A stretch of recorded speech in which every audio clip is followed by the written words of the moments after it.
caught in the flame. Facts and logic with a twist of chest. Strip it down to truth, yeah, forget the rest. You were proposed the lies right out of the park. Look beyond the shadows that set the dark. Sparks of laughter fire up the night, bringing clarity where they blur the fight. Cut through the chaos, yeah, the tangled lies. Steampunk Kelly with a set of clear eyes. Truths and jokes gonna rock this show. Step into light where the real facts glow.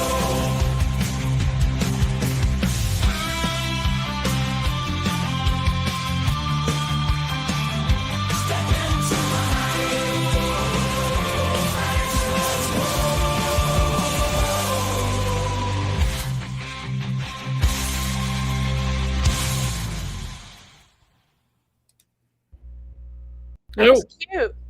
That was really cute. And you want to, oh, we don't see you. Is that on purpose? Unless you want to. Oh, it's up to you. Welcome back, Kitty. Hi. You were I'm a little bit, but not 100%. Weather for a little bit there, huh? Yeah, we're just at the Ides of March. March is a rough month for me. So, it's an interesting time that we are in. Did you catch any of the hearing or the arguments before the Supreme Court? Oh yeah, I listen to them. I always listen to SCOTUS. That's one of my religious things that I always listen to, the SCOTUS arguments, especially now. So Yum Tits got salty and walked out. Yeah, he did. He didn't like it. You might say he soured. He soured on soured. You get the joke? The sour? Actually, can you imagine a debate between Sauer and RFK Jr.? Like, it would just be like... I'm not a fan of Sauer. I had... The screeching from both of them would just be unbearable. Oh. I hope he loses his health care. So, what was your takeaway on all of that?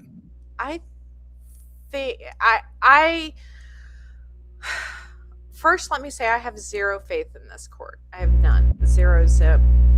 Except for Jackson. Jackson is my hero, right? She's my new RBG, is Jackson. I think that it's gonna be okay. I think that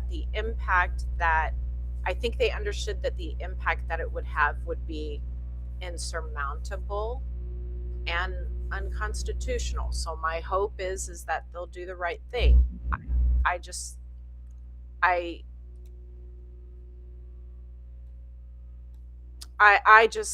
can't trust, especially knowing the tantrum he threw while he was there. Yeah, he was not.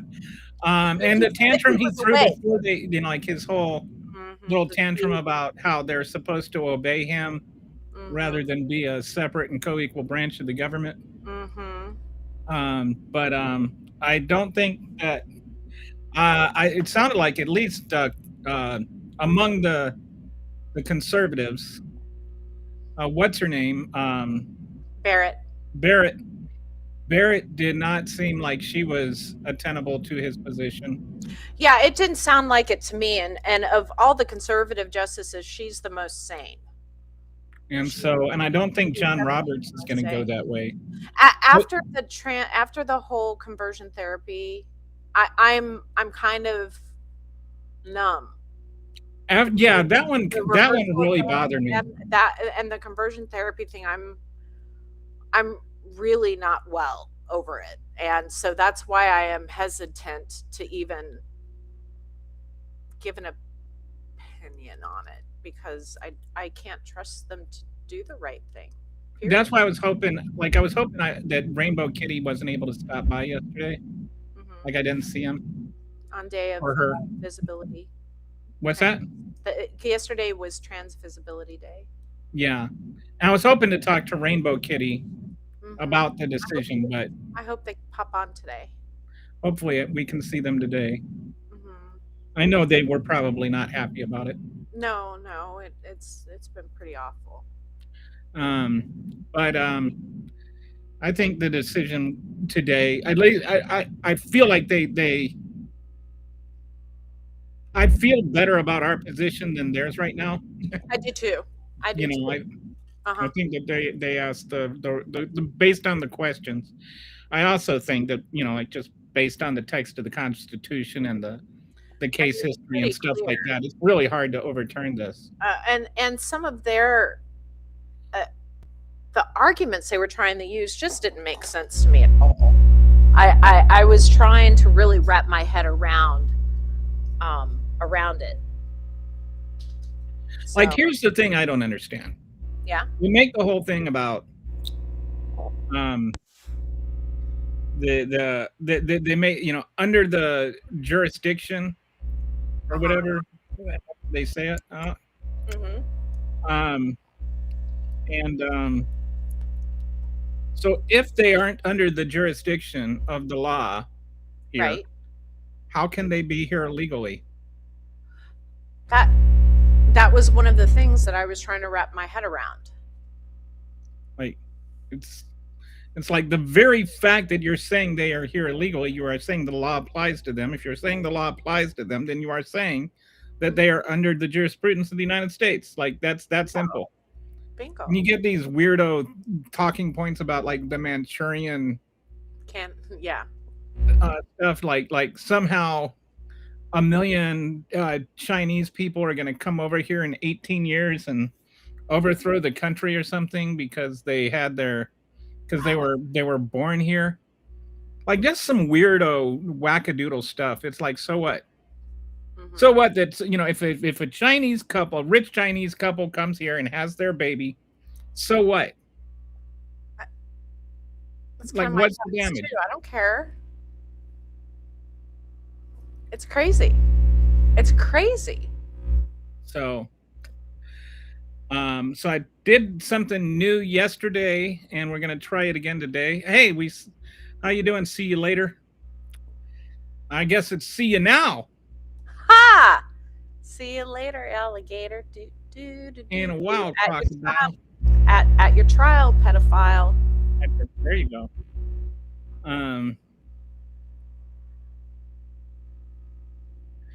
that's what my wife and I do, the see you later, alligator, in a while, crocodile thing all the time.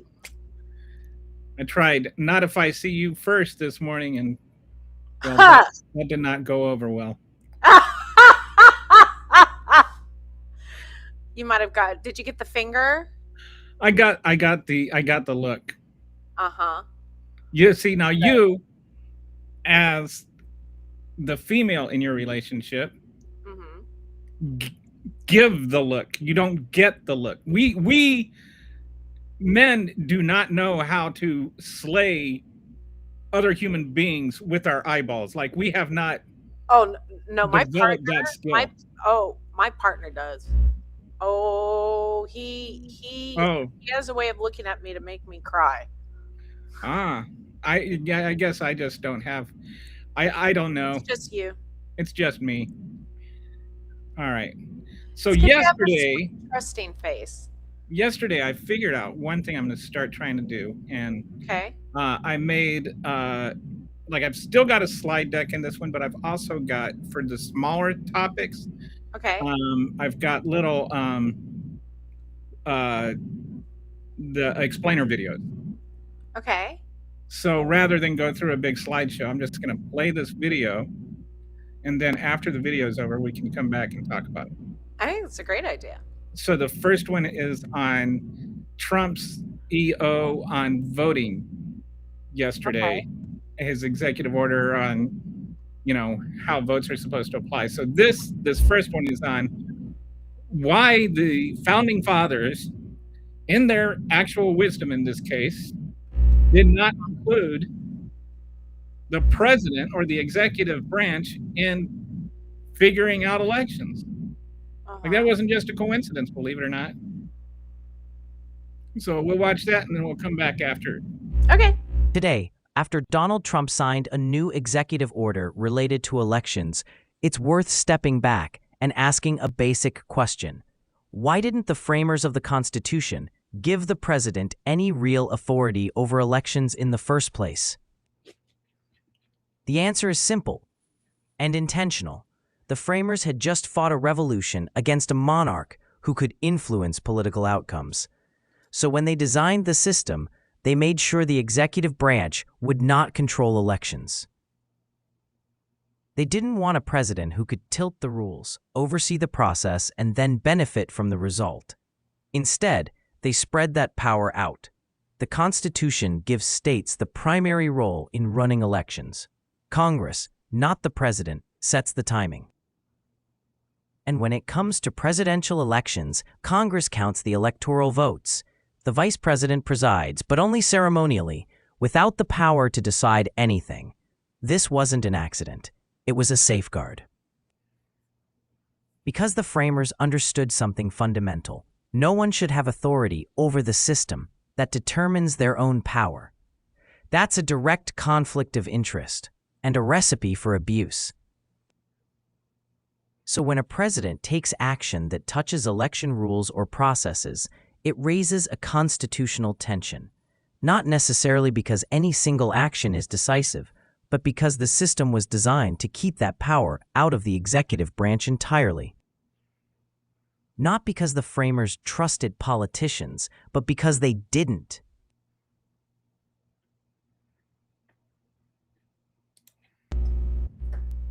So what do you think, Kitty?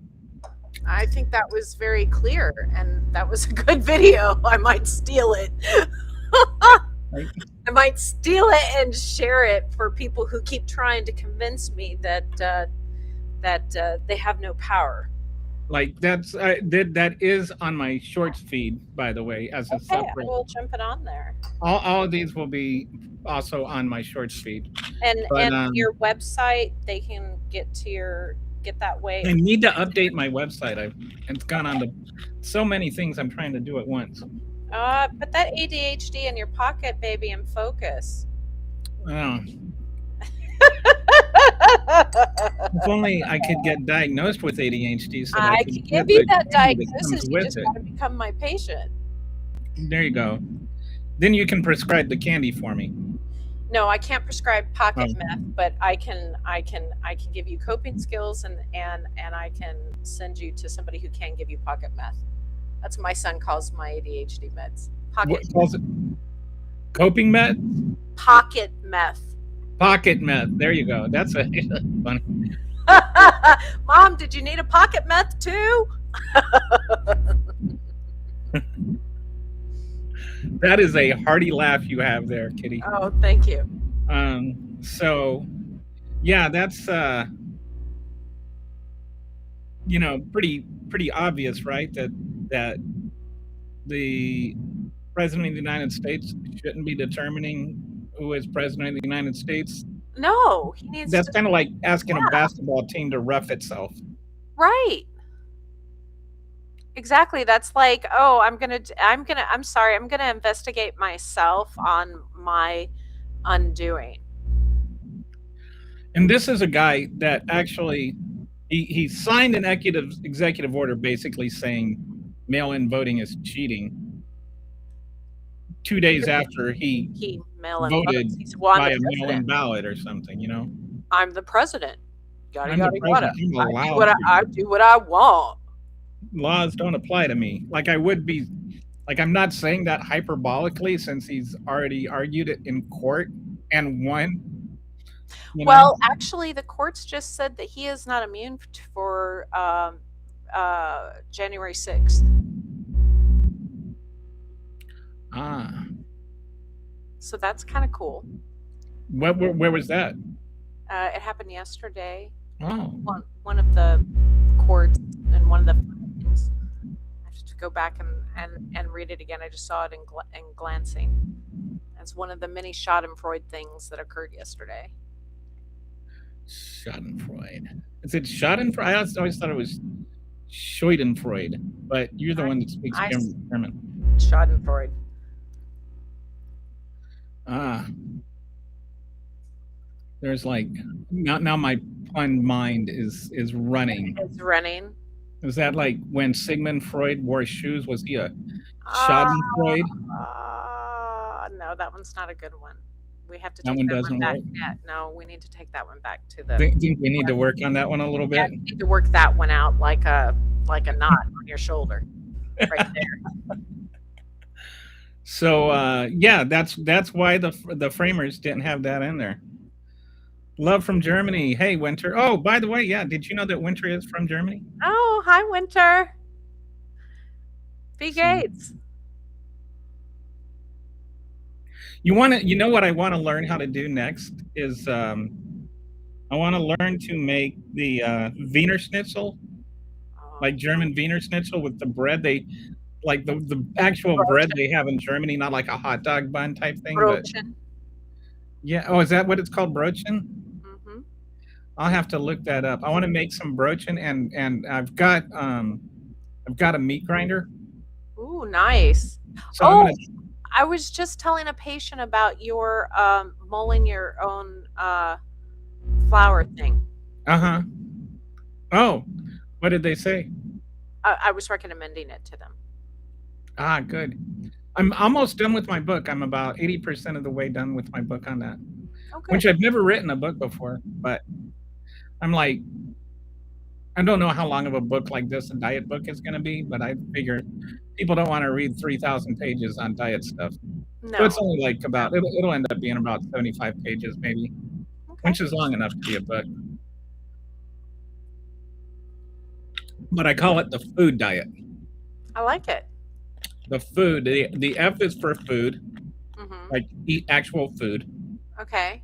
The first O is for obvious, because it should be obvious that we eat actual food, but we don't. We spend, I think it's on average, I looked it up, and it's like we spend an average of $150 a month on fast food, Mm-hmm. and then another $100 a month on trying to make us feel better because we ate fast food, like Mm-hmm. supplements and Pepto-Bismol and stuff like that, where we spend another $100 because we eat crappy. Right. So it's obviously not obvious that you should eat food. And so then the second O is omnivore. I think where most people go wrong on most diets Uh-huh. is they're exclusionary. You can't eat this, you can't eat that. You know, they eliminate food groups or carbs or whatever. Mm-hmm. The way that I've been eating and lost all this weight, I eat whatever I want whenever I want, but I just make sure it's food. Right, but it's healthy food. So this story that I tell in the book, one time I was coming home from the grocery store. I had a bag of Twinkies, and I had a friend stop me and say, "Kelly, what are you eating?" And I said, "Twinkies." And she said, "Twinkies aren't food." And I said, "Yeah, I know." And she said, "Kelly, you shouldn't eat things that aren't food." Mm-hmm. And I thought, well, that's a fair point. And so as I started trying to eat this way and like not eat super processed food and everything, it kind of occurred to me that everything that you eat used to be like real food. Like before it was super processed, it was always food, right? Fried chicken existed before KFC and so on and so forth. And so I think this weekend I'm going to put it to the test. I've been toying with the idea of making a healthy Twinkie. I am here for this. I am here for this. It's going to be made with corn flour, which has this nice golden color. Okay. So I'll get the color right, and then I'm going to fill it with the fermented cream frosting. Okay. So it'll be like a einkorn sponge cake filled with cream frosting or fermented cream filling. So should definitely be Twinkie-ish, Uh-huh. but Excited. actually healthy. I love it.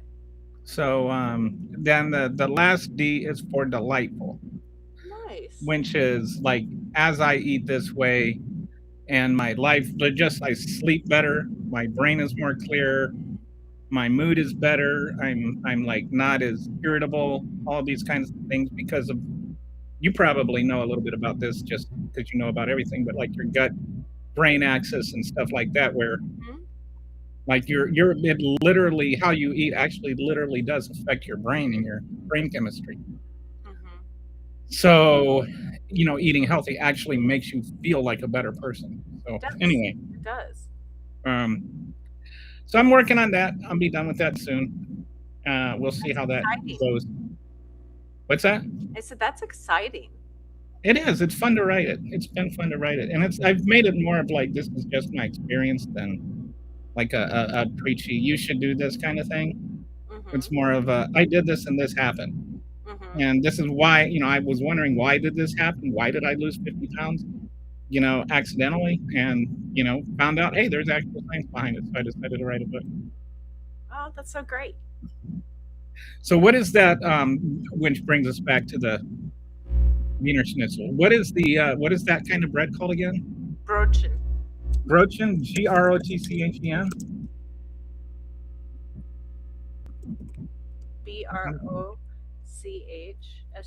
or CH. Brötchen. Yeah, Brötchen. Oh, it means bread roll in German. Okay. So German bread roll.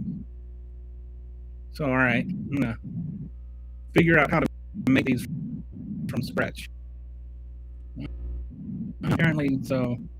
Yeah, it's a whole thing. It takes a couple of days.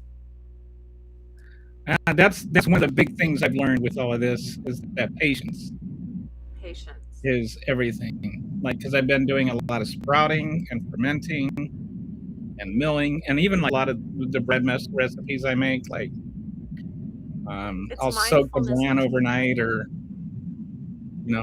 sourdough. You have to wait for your sourdough to be ready. Brötchen.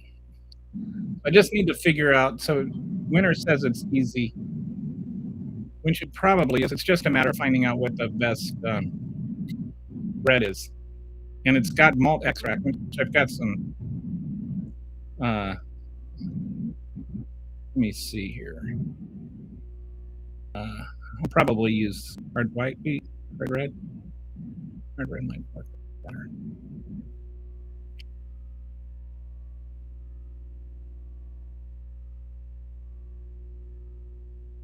So, wow. What'd you find? So you just need the bread. You just need bread, water, salt, diastatic barley malt powder, which I have, and butter and yeast. Sounds easy enough. You have to make a Polish, which is like when you make a pre-ferment, it's called. And but sounds pretty easy. But then I need to make the Wiener Schnitzel too. I got to figure out how to make the actual Wiener Schnitzel, which was so good when I was in Wiesbaden. Man, I ate that stuff. It was so good, and it was like best Chinese food I ever had was in Wiesbaden, Germany. The best what? Chinese food I ever had was in Wiesbaden. Really? Yeah. German. The worst Chinese food I ever had was in Liberia, West Africa. Oh. So, go figure. Anyway, it was the only Chinese food in Liberia, West Africa. So I bet it was. It was the best Chinese food in Liberia, West Africa, and it was partly my fault because I wanted to see what the eel tasted like. Never ordered the eel. Good to know. Eel is not. I'm a food experimenter. I should not have experimented with the eel. That was a poor choice. No, it was like eating a bicycle tire. So all right, so didn't have anybody. We've got just Vinner here in the comments, but kind of a slow chat today, but that's all right. Yeah. Well, why don't you get started? For over 70 years, NATO has been the ultimate don't mess with.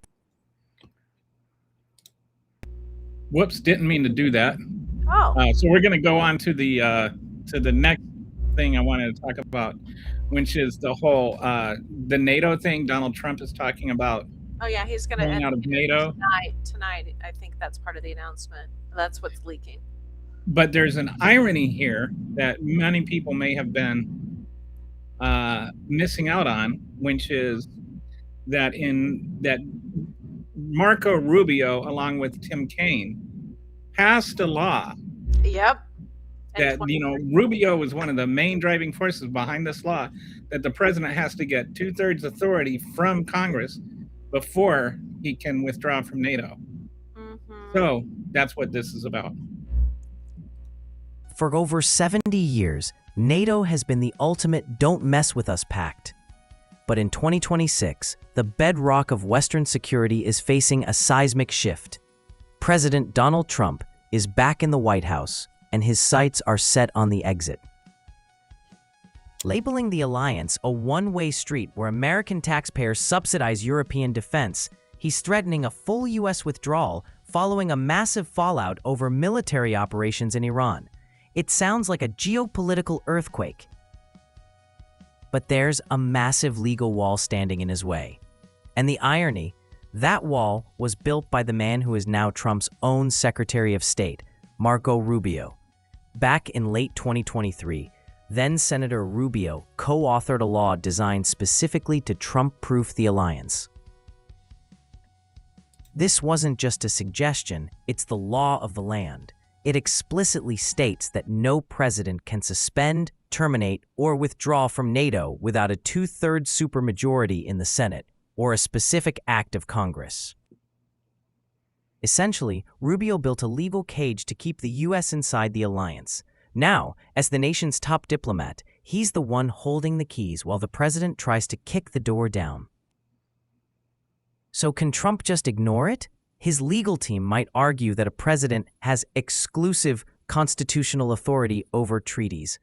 But if he tries to walk away, it triggers an immediate constitutional crisis, a high-stakes showdown at the Supreme Court. While Trump could still quietly quit by pulling troops or refusing to honor defense pledges, a formal, legal exit remains locked behind a door that Congress isn't willing to open. The alliance is holding on, but the legal knot tied by the president's own diplomat is the only thing keeping the rope from snapping.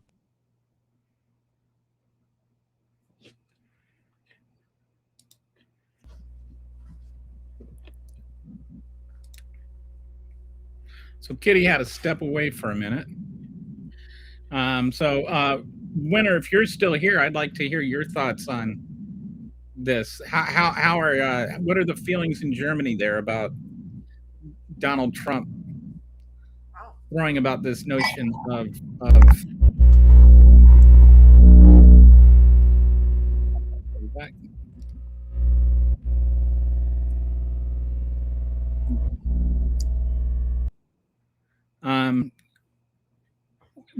so if you're still here, oh, whoops, there, you're there. Sorry, Kitty.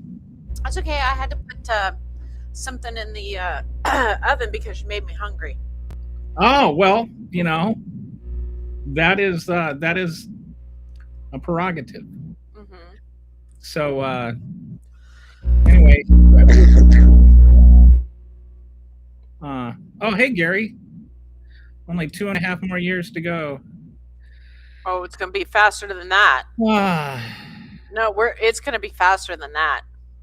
Even Gary's getting tired of Trump. Gary is getting tired of Trump? Nuh-uh. That was Gary that said that. See, Gary. Gary, I just want to give you a big old hug. Kisses, Gary. So, and then Winner says, I don't feel any different when he withdraws formally. So you're like right now you're not taking it seriously, which is probably a good idea. I mean, Donald Trump, he could probably change his mind 5 times more than before the night is over. I was saying yesterday on Twitter that Donald Trump changes his mind more than Texas changes its weather. which if you've ever lived in Texas, that is a lot. He has been anti-NATO for a generation because Putin is threatened by NATO and he doesn't want NATO to exist. And that's his daddy. That's true. So, But I mean, also, I think that this is. I think that he's probably not going to pull well on this. you think? Yeah.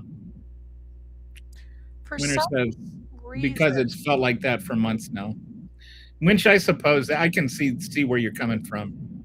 Like when it's just every day is just more of the same nonsense, but nothing actually changes.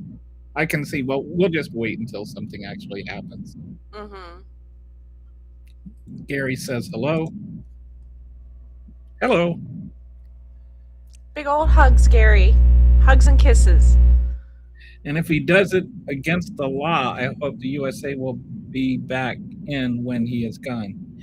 That is a interesting. Like, I wonder, like, how realistic it is with this timetable because, like Gary says, it's only 2.5 more years, and this isn't the kind of thing you can just. Or maybe he'll try and just end it overnight, but would seem like it would take. Well, what he will do is he will be like that he will be that person that, fine, if you won't let me out of the marriage, I'm going to make you as miserable as possible in the marriage. And he will do horrible things. That's what he will do. So that they will want to kick us out. That is who he is. Hold on, I gotta put it.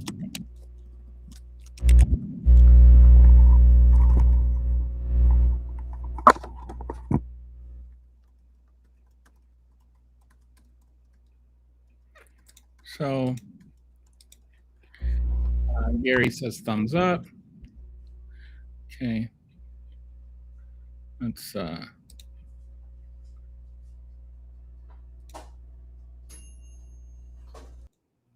take you there for a minute. We'll wait until she comes back. His first term, he wanted to pull out 30,000 troops out of Germany. Didn't happen. Yeah, and now it's harder because now this law that Rubio got passed is law. It wasn't law before. I hate to go out on the far limb, but maybe, Walter says, but maybe it's time for people to watch 7 Days in May, which I do not know what 7 Days in May is. So I'm looking it up, and it's a 1964 American political thriller film about a military political cabal's planned takeover of the United States government in reaction to the president's negotiation of a disarmament treaty with the Soviet Union.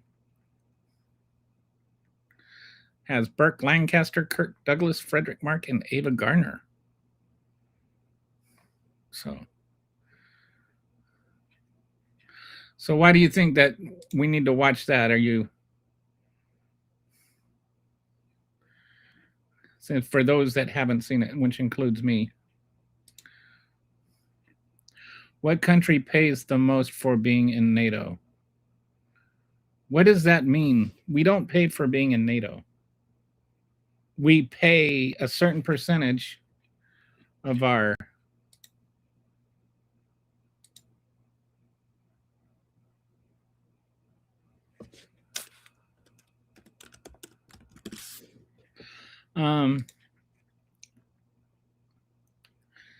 So what country pays the most for being in NATO? The U.S. does not pay money for being in NATO.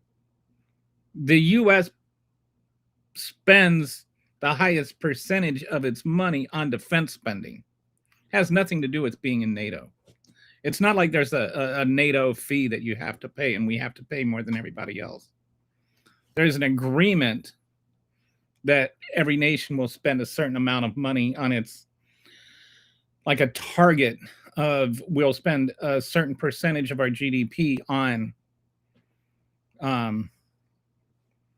defense spending. But, every country is a democracy that gets to decide things by, their own political process and stuff. It's not like we can just tell the rest of the world they have to spend this much money on defense spending because we do. Like with the climate treaties, but the trust in the USA took damage. Yes, and with the Iran treaty, it's like, and it's like the first time you can say, well, you know, it was just Trump, but the second time, once Trump is back, then you're like, I don't see how other countries can just, you know, believe us.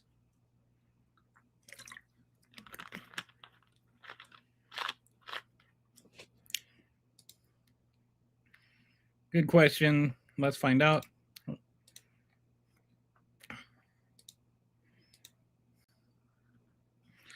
Well, it's the extreme end of solutions.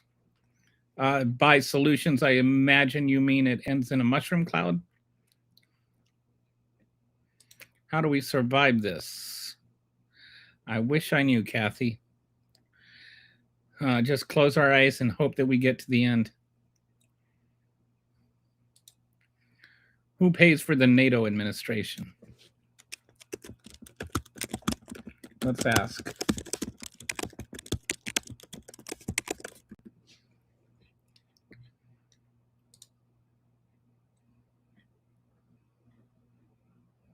So there is a common funded budget, which is supposed to be about $5 billion or 5 billion euros. Are divided into 3 main areas. All 32 allies contribute to the budgets. Funding. So the United States pays about 2016% of that. Germany is the other top computer, matching the US at roughly 16%. So obviously the US has a larger economy. So, and considering how much it is with how much we have, it's a pittance.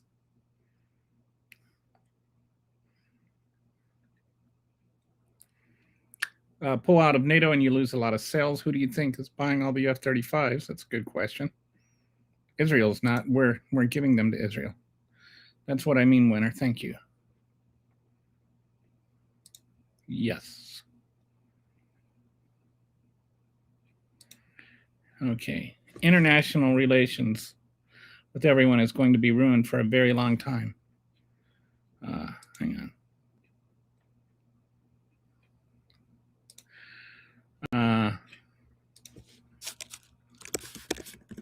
So NATO is worried about us going to Greenland, not anyone else. Yeah, it's we have just turned into our alliances into this adversarial relationship.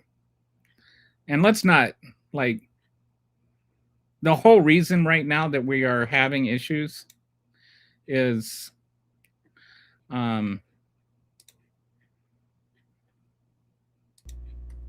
welcome back. The whole reason we're having issues is you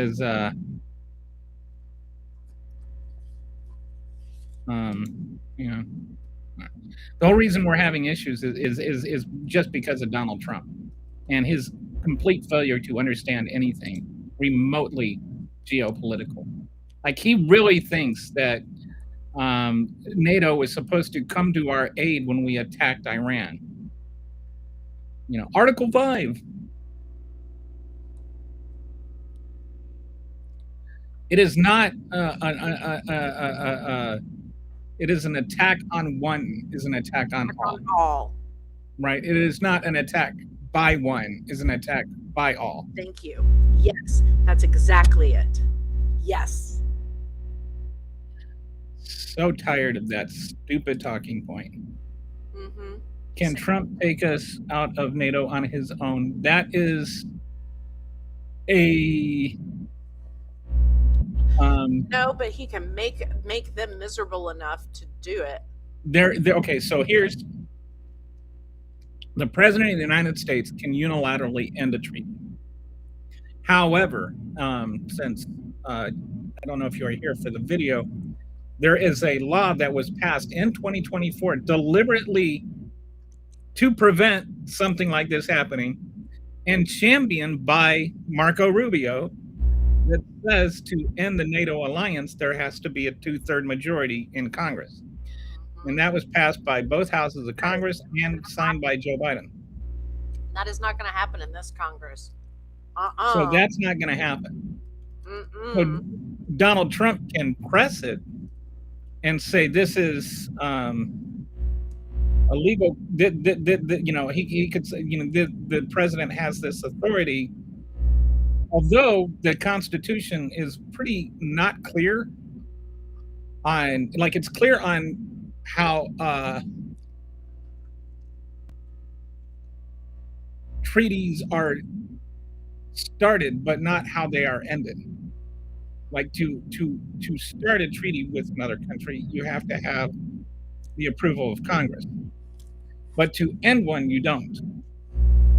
Because the Constitution doesn't specifically say Constitution that Congress has to approve ending it. Now, it could just be the founding fathers never thought that there would be this kind of mental yoga going on with it. But that's where we are right now. Right now, there is a law that says Donald Trump can't do it. Donald Trump could challenge that law, and with this court, you never know if they would end up saying the law is unconstitutional or not. But specifically, there's nothing in the Constitution that the law violates. So, that's because NATO is a treaty. Treaties are approved by Congress. I believe removal of a treaty requires congressional approval. That's what that was my initial thought, but that's actually not the case. And there are examples of that, although it's not the typical examples that you would think of, like NATO. But you know, like Trump ending the treaty with Iran didn't require congressional approval. USA should leave and close all the bases. Mm-hmm. You know, I think I've had the same thought, the same idea, but it shouldn't be this way. Like, if you want to say, you know, the U.S. should just pull our military in from all over the world and stop spending money all over the world, then that would be fine. But you'd also have to follow through the consequences of doing that to it.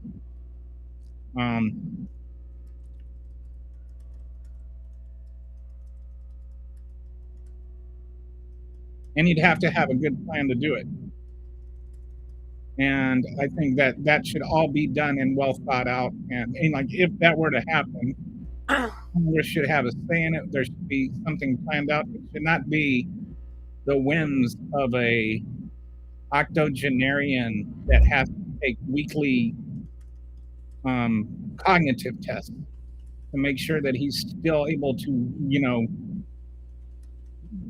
identify an elephant versus a rhinoceros. A complete nightmare. Even NK people, even NK call. Who is NK? North Korea. Oh. Kim Jong-un. Yeah, what did the North Korea guy call him? He called him He basically said he was a nut job. Well, no, there was, like, back in his first term, he called him But Little Rocket Man? yeah, no. Oh, anyway, something like old. It means like an old coot or something like that. Uh-huh. But there was a word that North Korean guy used that was actually pretty funny, and it was funniest that Donald Trump probably had to look it up. Uh-huh. The Korean guy has better English than Donald Trump of lots of big words fame. So the USA pays the most, correct? Well, the US and Germany pay the most, with 16%, but only a small percentage. Only like 16%, 84% they don't pay, and that's just administrative fees, which is, you know. So what? 16% of 50 billion. So, like $8 billion. I mean, we spent double that in Iran already. The United States is the largest contributor, along with Germany and the United States together. We also have the largest force. We also have the largest population and the largest land space and I could go on and on. And the largest economy. And the largest economy.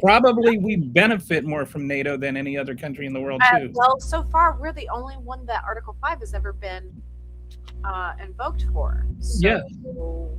At least that's, we weren't complaining about NATO when they were there helping us out after 9/11. Exactly. In full Gary was just curious about that. Not gonna. Oh, so you're saying not gonna happen in this Congress, that he's gonna get his 2/3 majority to. I'm just actually, pardon me, I just want to hear what Marco Rubio says about it. I want Marco Rubio to talk about how unconstitutional his law is.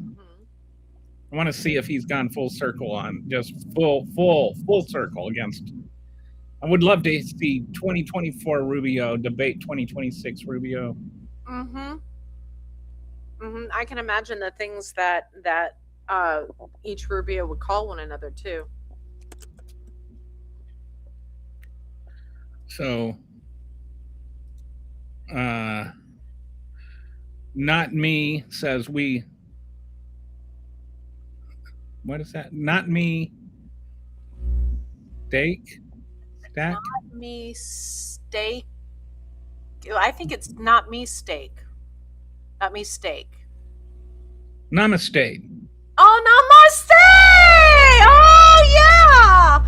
Clever.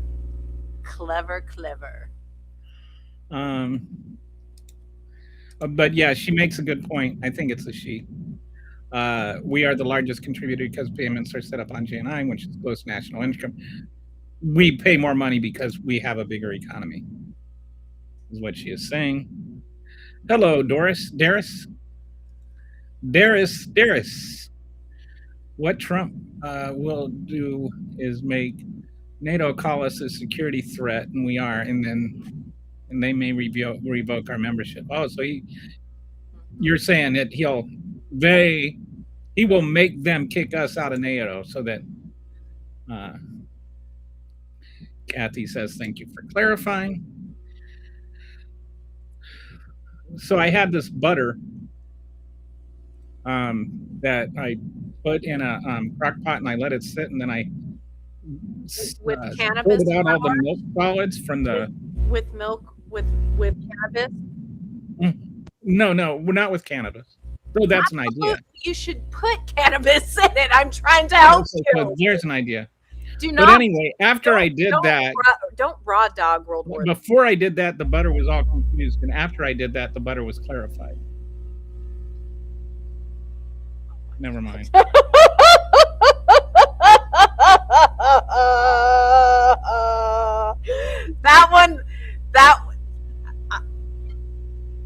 I like that. That was a good one.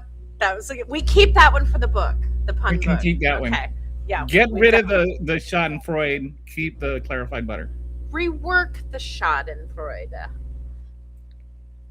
I would rather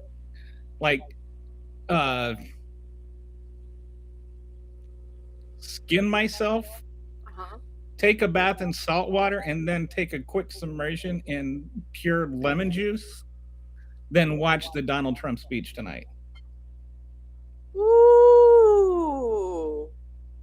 I cannot listen to that man talk for more than 3 seconds. I cover his speeches live every day.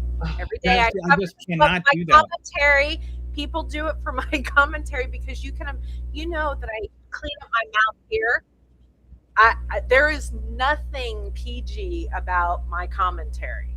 It's all stars, and that's what it's there for. I would just destroy my TV after 2 minutes. I paid too much for my Just TV. just watch my Blue Sky. You'll know exactly what you need to know that's important out of the speech. Oh, so I do live. Kitty does live coverage on Blue Sky of his speeches. Hmm. It's kind of a group therapy event usually. I'll have to check it out. So that's, yeah, we spent a lot of Well, time. if I'm just following you on the Blue Sky, then I don't have to actually hear his voice. No.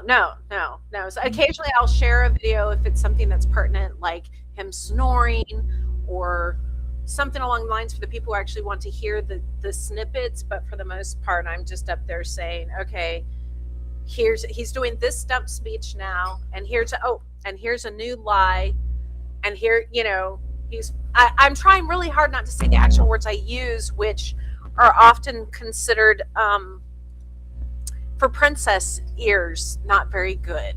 And YouTube has princess ears, so yes, that's why I try to. My wife, as I've actually gotten pretty good at it, my wife will come and ask me for ways to swear without swearing. What in the actual fornication are you talking about? Or so have you seen the SNL UK yet? I have not.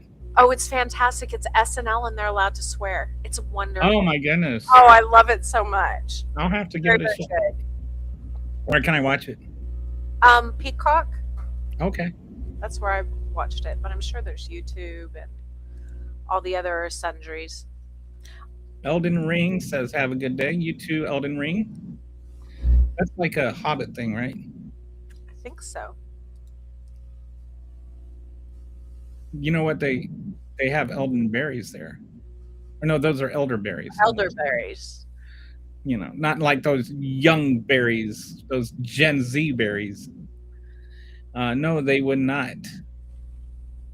Yeah, oh, the Chinese restaurant. Yeah, no. I bet they get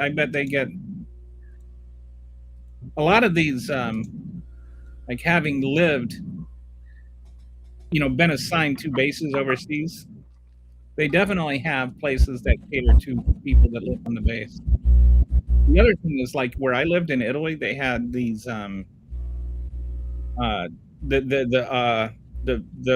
parents would own a second house that was fully furnished and everything to give to their kids for wedding presents, but they wouldn't give them away until the kids got married, and so they wanted somebody to live there until the kid got married. And so then the safest people to rent to were military people, because if anything went wrong, then you could just call the first sergeant and get everything taken care of really fast, including like not paying the rent or something's broken or anything. So I had this massive home for $200 a month that was just awesome, and had like a lemon tree in the backyard and all kinds of stuff.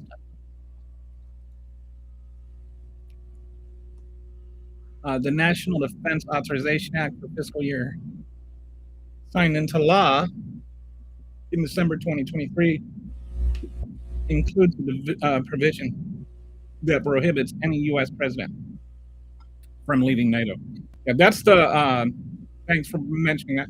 That's the video that we played at the. I made a video on that, and played that segment at the played that video at the beginning of the segment. He said, trying to remember how to talk.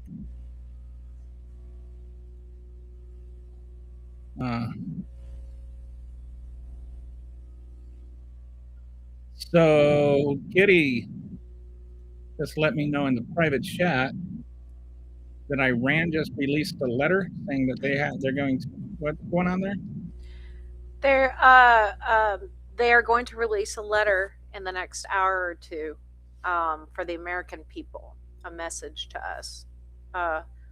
This is right before Trump is doing his big talk to the American people about the war. I wonder, why do I have a feeling that they're not going to say that they're surrendering unconditionally or something? Mm-hmm. By the way, you know what I haven't had a chance to talk to you about, and I know that you have been getting a kick out of it just because this is exactly the sort of thing that you would get a kick out of. What do you think about Iran trolling Trump? Oh, I am so here for it. I love love it so much. I need to make abundantly clear the Iranian regime is not good. Okay, so it's like Satan and Satan that we're dealing with here. However, we are the ones who did wrong. We did wrong in this. We are the ones who created the problem. So I just want to put that out there. And I am here for the trolling. They have got some great. They have got some great AI coders, and they must have a hell of a comedy writer. I mean, like, they are authentically funny things. Like, oh no, chef's kiss, high five, 10 out of 10. They troll almost as good as the Lincoln Project trolls. Yeah, I mean, like, yeah, it's. I mean, it's that totally and totally Gen Z focused. Yes, you need to know it's not boomer focused. It's a Gen Z campaign, and they're partnering with China on it. Actually, I think they must have like people that went to college in the United States relatively recently working on that stuff. Oh shit! Yes. Whoops. Whoops. Sorry. Hold on. Let me fix it. My command center. So yeah. Most of our at least it wasn't an unfortunate crotch shot or something like that. Oh well, no, I have pants. I am wearing pants today, so we're all okay. We're all okay. Today. The only poussoir anybody sees will be the furry one that I'm sure is around. There's two of them, so. Most of our basing in other nations today are for our purposes, not the defense of Europe. Yes, the boogeyman of Russians coming through the Fulda Gap is long over. Says, nobody knows who Skippy is anymore. What? Captain Colonel Olds. He switched from Skippy to Colonel Olds. Oh, is that you, Skippy? Colonel Olds? Yeah, you know that you can tell by the by the emoji thing, the profile picture. Oh, why did why did Skippy become Colonel Holmes? I do not know. We need that story. Oh, Dusty, I love the kitty emojis. I like those. Harry, hi Harry, how you doing? Harry, what are your thoughts on the U.S. threatening to leave NATO? Oh, you already told me. I see. Yes, and U.S. start all the wars that cost the money.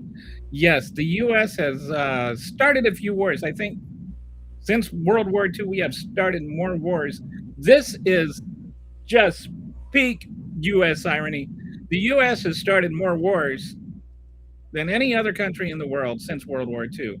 But technically, we haven't had any wars since World War II because Congress hasn't declared war, which I guess now is the new standard for if you don't call it a war, it's not a war, no matter, like how much money you spend or people you kill or war things you do. As long as you don't call it a war, it's not a war. How many jobs is Marco Rubio have now? All of them? I think if you just gave his jobs away, you'd probably bring down unemployment 1 percentage point.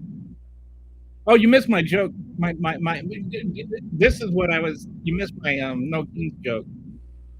With like all the talk about the from the right about how all the protesters were paid protesters. I'm surprised Trump didn't take credit for creating 8 million jobs on Saturday.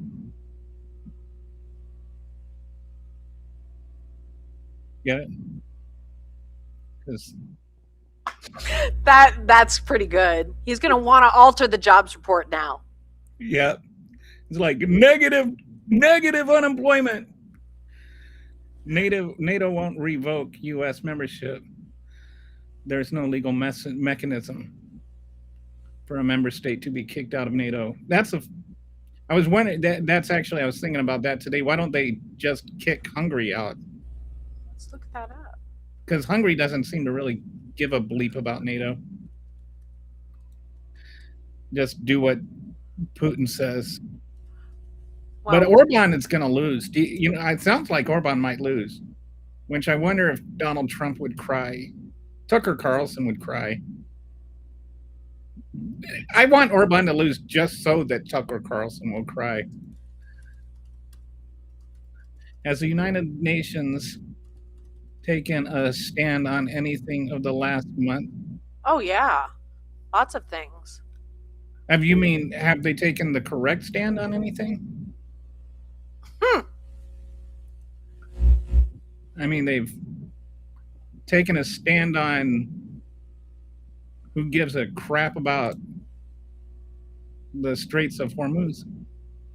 No, because the UN needs reform and the US has a veto on anything the UN does. Oh, that's true. But not if the US pulls out, which is why the United States General Assembly should be given the authority to issue binding resolutions. Yeah. There's something wrong with certain, like the US and China and Russia having vetoes over things. Is like, when I think they're talking about readjusting that power. that overrule the resolutions of the United Nations Security Council, but the Security Council would never agree to that because the 5 permanent members would always block it. At least, one of them always would, because one of them usually the one violating the thing that has got the Security Council doing the voting in the first place. When translated into German for German use, Trump's speech will sound so much less dumb and crazy. Oh, they try to there was Trump explaining, I think. They try to make it sound like it's more coherent.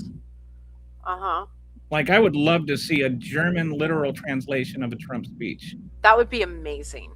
Like, I wonder, because Germans, they can make these 27 syllable words.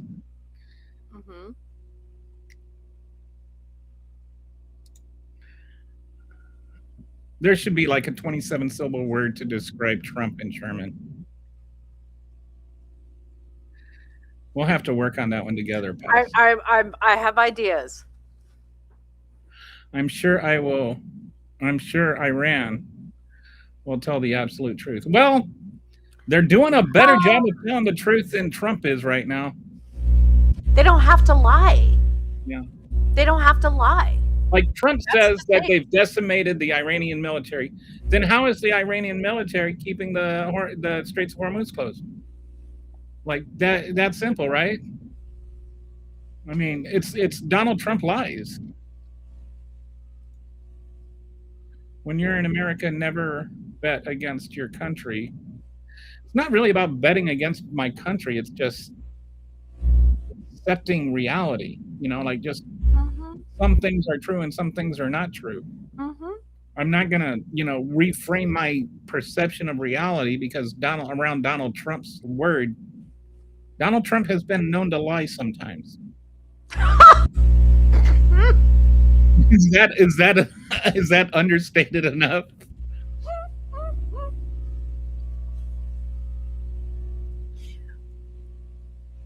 It was Israel that first sent plane over Iran. Yeah, you know what we could have done? We could have said, don't do that. We don't have your back.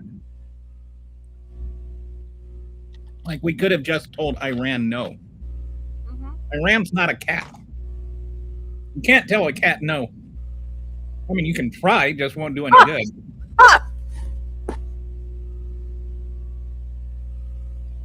Like, when somebody comes over and they're like, you let your cat on the counter? I'm like, just let me stop you right there. What do you mean let? The cat you just said the words, you let your cat, as though I have any say at all in what my cat does. I'm still betting. I hope we get through this too. But I'm not betting any money at all. Oh, if I was a betting person, it wouldn't be a positive bet like, on my side. But Gary, what does getting through this mean? This is my frustration with this whole thing. Well, What that's does fair. getting through it mean? Fair What question. what does victory entail? What does it mean that we won? Because I haven't heard a coherent explanation from the Trump administration.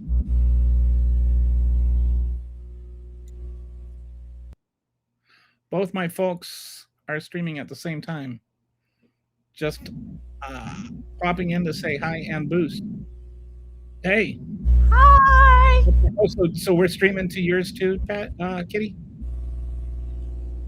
Were you able to duplicate the thing or do the one thing and stream to your YouTube account? Yeah, I'm on the YouTube, but only with one chat. Oh, okay. Yeah. So yes, please do like and subscribe. I always forget to announce this. I do appreciate that my listeners, watchers, viewers, friends, and partygoers are much better about reminding people to like and subscribe than I am. Mm-hmm. So that's cool. Thank you for that, Dusty. By the way, Brett, I haven't seen Brett today. I hope he's okay. He was here yesterday. Speaking of Israel, how do you have peace negotiations in a three-party war with just two parties? Well, I don't even know that we even have two parties. It's not a war, though. Who are we It's talking just to an excursion. in Iran? Like the only time I heard him talk about who they are, he's like, "Oh, we can't tell who they are because they'll get killed."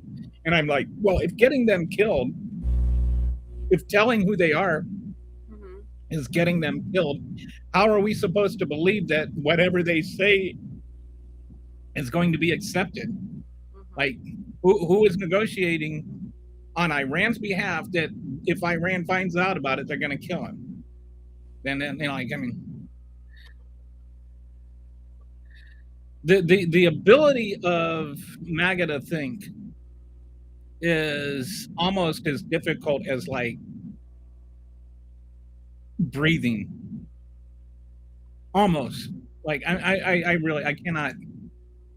MAGA is not very bright sometimes. Speaking of it, okay, so there. Chill with cat, shelter in, chill with cat.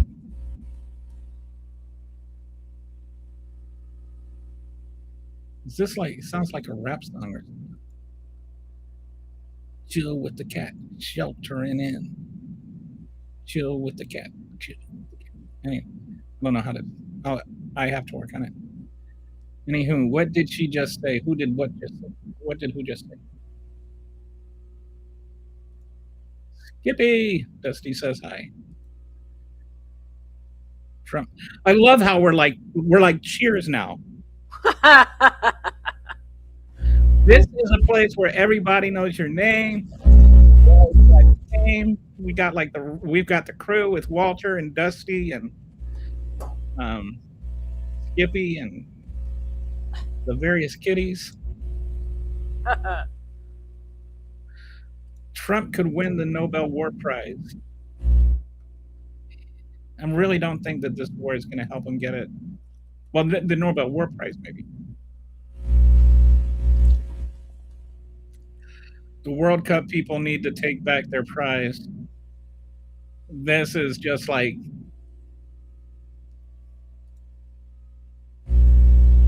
that. Everybody took that thing. Oh, now he's also, remember, he is the first recipient of the America First Award. What does that mean? Didn't realize there were nominations for it at some point. So, I think the Barbary Wars is such a great discussion point regarding this. And for those that aren't aware of it, I've talked about it a couple of times before, but the Barbary Wars were pretty much our first military conflict after the Constitution was ratified. And what happened is these states called the Barbary states decided that they were going to make people pay passage to go through this strait. And some of the boats didn't want to pay passage, and so they didn't. And so then the Barbary states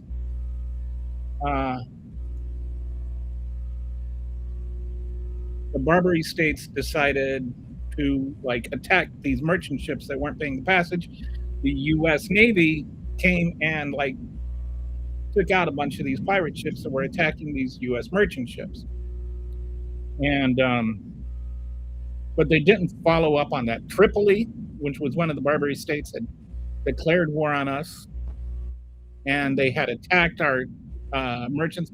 Once we wiped out those pirate ships, though, we stopped. We didn't go and attack Tripoli.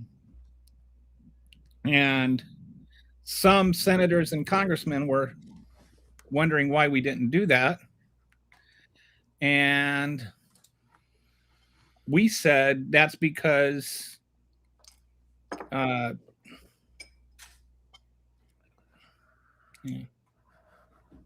we said that's because, or Thomas Jefferson, who was president, said that's because you haven't authorized it yet, and said, I can't just go and attack another country, even though they attacked us, unless you declare war, give me authorization. So then they gave him authorization, and he did it. But that's why this is extremely relevant here.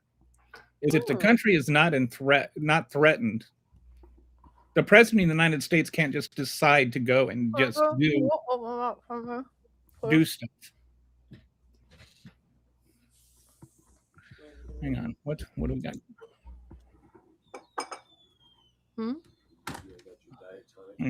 Thank you. Okay. Let me take care of that. All right. So anyway, so the president of the United States can't just go and decide to start attacking other countries at will. All right. Dusty says, face purple sweating, face purple smiling tears, face purple sweating. It's like Trump doesn't count him starting wars until he is the one ending it. Oh, I think these must be emojis that don't show up here.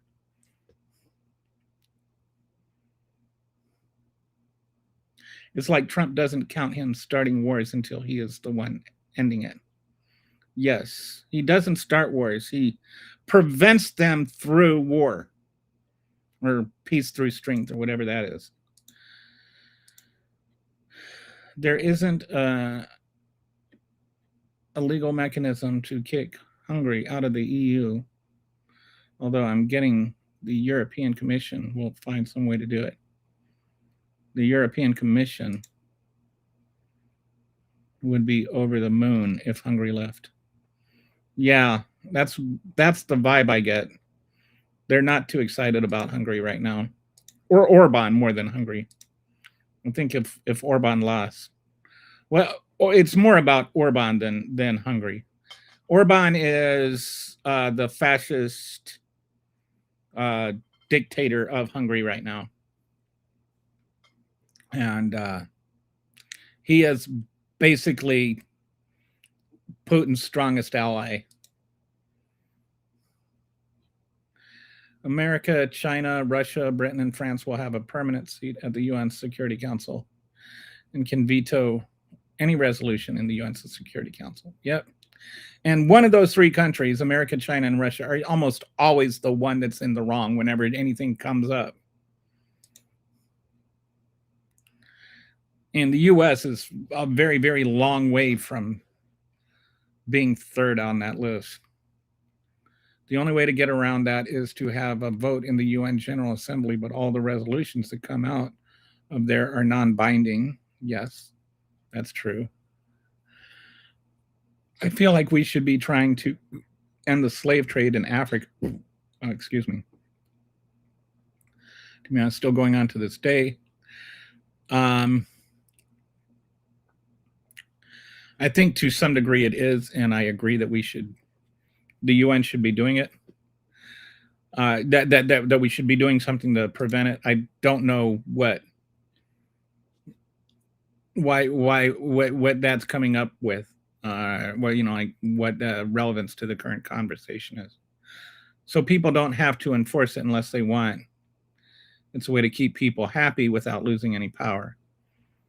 Yeah, like, oh yeah, well, you shouldn't do that. Really, you shouldn't.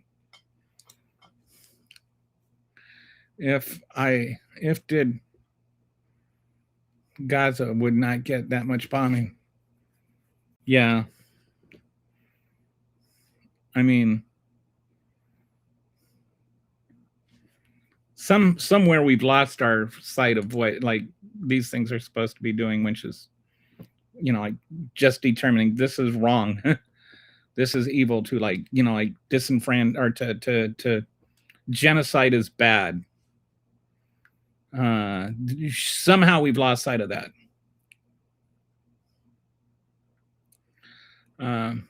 Descendant of Hungarian and Polish folks, Hungary has definitely not improved at all. Poland is like a microcosm of American issues in Europe. I would like to contribute out to the German definition of Trump. I don't agree with the war, but Iran was a problem. Iran was a problem, but Iran was not an imminent threat. And I think that is the primary issue here. Like there needs to be like, if all the like stuff about Iran being bad is true, but was that sufficient reason to go to war? And if it was sufficient reason to go to war, go to Congress, have that conversation with Congress, get Congress to provide approval to go to war, and then go to war. But nobody wants to have that conversation in Congress, because then Congress people have to vote for war. Then they have to go back to their districts and tell their constituents why they voted for the war. Which is why even with these, war power resolution things that are upside down, they're not voting to not tell Trump no.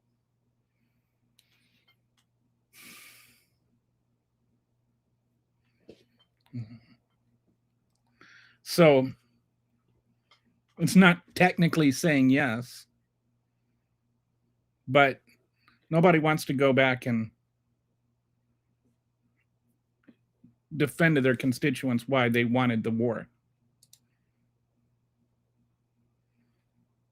Or, especially if they had a say before it happened. Okay, so hang on. I'm going to read a couple of, these are some private chats from Kitty. President Trump requested a plan to seize nearly 1,000 pounds of highly enriched uranium from Iran. The U.S. military briefed him on a complex operation involving airlifting excavation equipment, building a runway inside Iran for cargo, plans to extract the material, and potentially deploying hundreds of troops, according to the Washington Post. Politico reports that Trump will use his primetime speech to say that the war is winding down, and U.S. objections have been met, although they still haven't been defined, while saying that allies are responsible for reopening the Strait of Hormuz. In other words, Donald Trump got bored.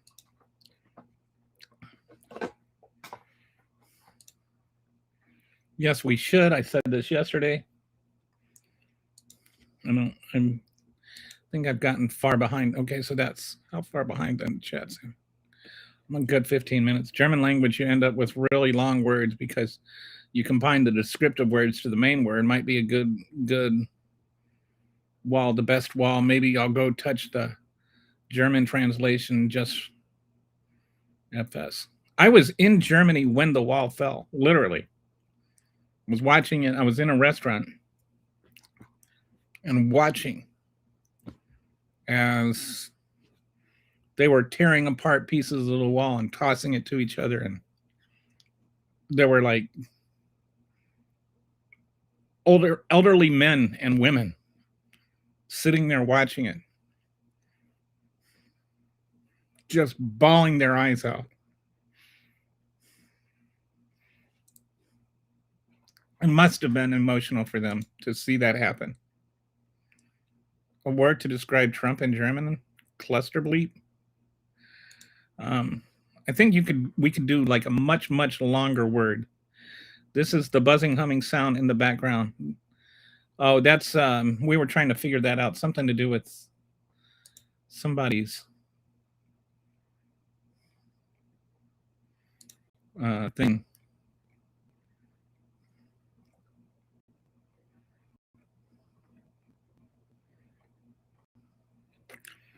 Well, something's going on with Christy Noem and her husband. Guys, as interesting as a tennis ball. Thank you. But to be honest, Iran became a problem because of us. We put someone in power in Iran that the people didn't like, which allowed the Ayatollah to come in and take over. Kelly is a kitty magnet. I am, with like real cats, not like resistance kitty. I'm like really, really good with cats. My sister-in-law, we were visiting their house, and their cat was like walking along, and she's like, "Oh, don't worry about him. He ignores everybody except."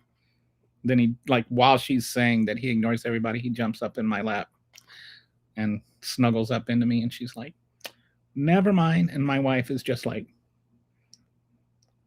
he's like that with all of them. Like, for some reason, kids and cats adore me. The World Cup people need to take back the World Cup. Yeah, from the whole notion that we're gonna have ICE agents patrolling. I mean, come on. Just because they hate Muslims, not because they love Israel. Well, I don't know what you're referring to, who they is. But a lot of Christians, it's more about Israel getting the temple back and bringing the Lord back and all this kind of stuff. It's more about fulfilling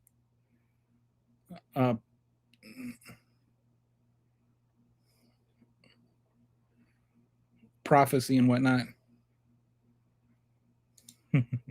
I butchered the spelling there. Romania is better than Hungary. I would rather not Romania and Hungary. Or okay, that one didn't work.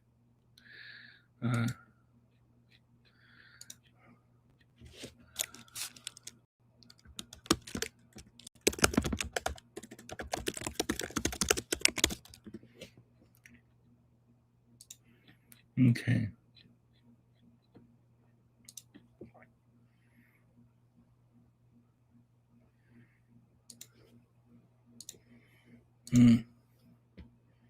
Romania is not as hateful to non-Romanians than Hungary is to non-Hungarian.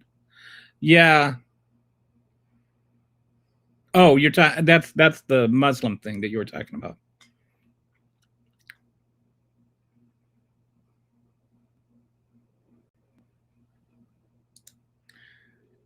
How is it bad we were built on genocide, Libby? I don't know what you're talking about.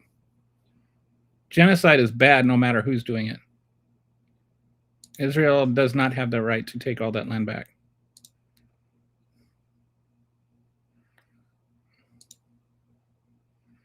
I hate being chronologically aware of the constant double standards in the Olympics and how arbitrary it is. It's like a reflection of the world issues in a digestible, episodic way. I love Romania and I hate Hungary.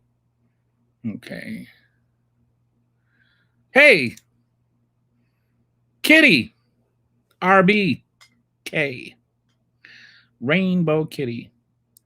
I had a feeling that you would be. I was hoping I could talk to you yesterday. I'm imagining you are not happy with the ruling regarding it being okay to torture children now, as long as they're trans children.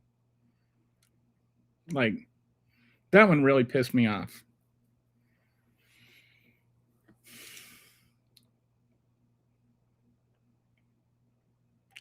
Kitty says she's heartbroken over that. So you watched, I don't know, whatever that word is. I have no idea what.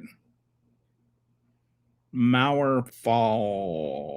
I'm going to get, if I try to say that out loud, I might end up triggering the censors. Mauerfall fire and I have a great day, everybody. You too, Gary.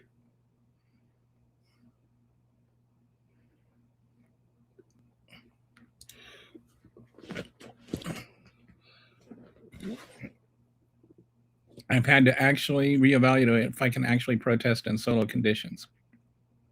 With my disability be acting up. I'd be lying if I said I wasn't tempted to go to the airport. It's just of the train tracks, ICE agents in our airport. I'm not actually sure if they have been, Are you in Chicago?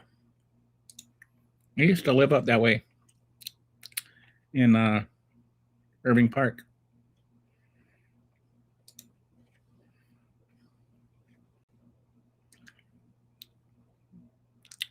Trans Day of Visibility was yesterday, but those freaking asshats lifted the ban on conversion therapy on Trans Visibility Day. Really have to appreciate the timing on that. Celebrations of the fall of the wall. Okay, so we were caught up on that. And now, not too late, we are going to get up on the topic of the podcast, which is progressive taxes. There was a guy in here yesterday. I don't know if he's going to show up again today, but I put this all together just for him. I put together a slide deck and a video. So I'm going to show the video first, and then I'll come back and I'll go through the slide deck. But this is just the whole notion of whether or not progressive taxes are fair and all of that kind of stuff. So we're going to start with this. SNAP benefits are one of the clearest ways to understand how money actually moves through an economy and why the idea that wealth trickles down gets it backwards. Let's say 100 people in a community receive SNAP benefits. What happens to that money?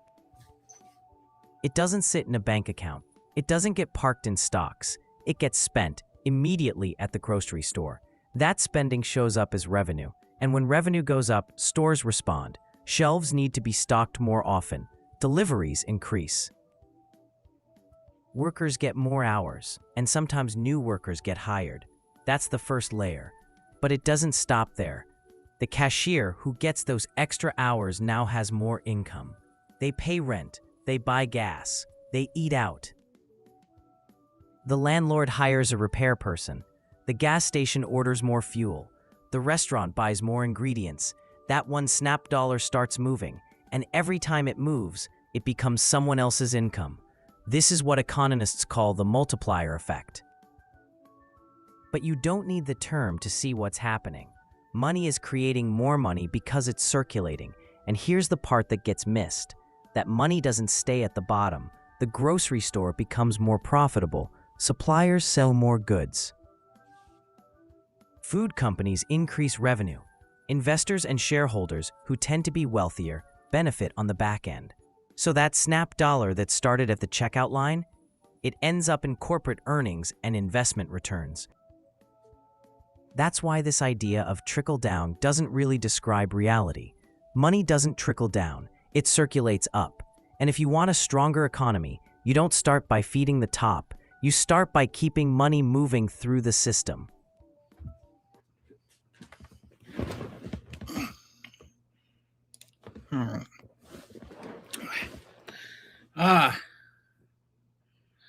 All right. So that is the beginning of that.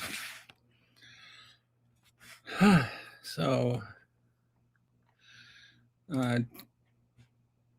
Dusty says, I was unfortunately in bed during Trans Visibility Day. And Rainbow Kitty says, I have a feeling the timing was intentional. There's no way they didn't know. Of course, the narcs always decide to make your day about them. All right, so now let's talk a little bit more about this whole thing about progressive taxes. I don't know if anybody has anything to say on that so far, but I also have a slide deck to go with this. And this idea that progressive taxes are bad, that they're bad for the rich especially, because Progressive taxes, just for those who are not necessarily in the know, I think most people know this, but the progressive taxes means that the more money you make, the higher percentage of your taxes, your income goes to taxes. And that's the kind of system that we have here. And you get some people that act like that's not fair. Why should I have to spend more of a percentage of my money on taxes just because I make more money?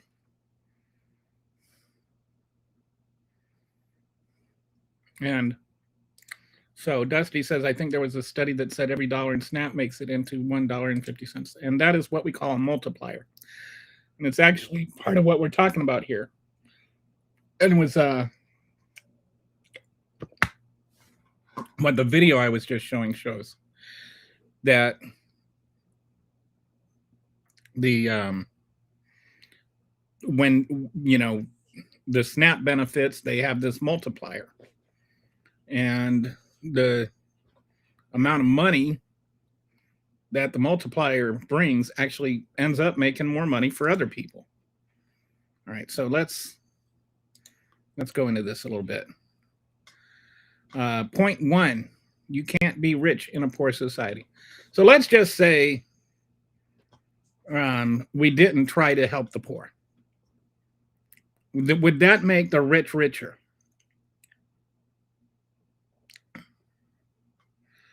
The wealthy need customers. If people can't afford basics, they don't spend. So like, this is exactly what is happening right now. When you start taking away the money from the middle class and the poor, they spend less money. And if they don't spend money, businesses shrink. If businesses shrink, profits fail, which means that eventually the rich make less money if you start slashing benefits to the poor. It's counterintuitive, but it makes sense if you actually take the time to sit down and like process your thoughts on it. So hang on, I'm going to just check something here. Kitty's sending me all kinds of private chats here. So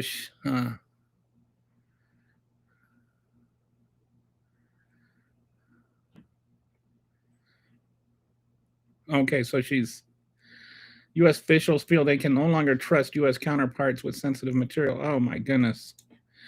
They're just so fornicated up. Everything is so fornicated up.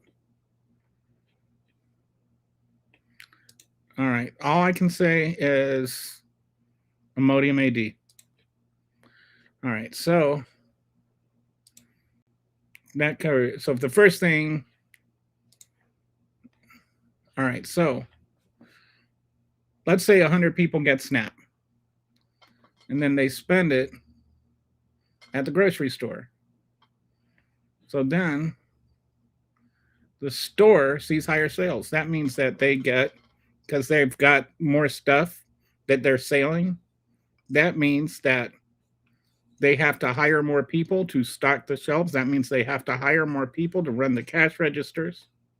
Then those people have jobs. And since they have jobs, they have money to spend. So then they go to the movies. And so then the movies selling more tickets. So that means that they need to get more ticket sellers or popcorn sailors or whatever. There's this domino effect that dollar that you gave in SNAP benefits ends up having a continuous effect all the way up the chain, and it trickles up, not down.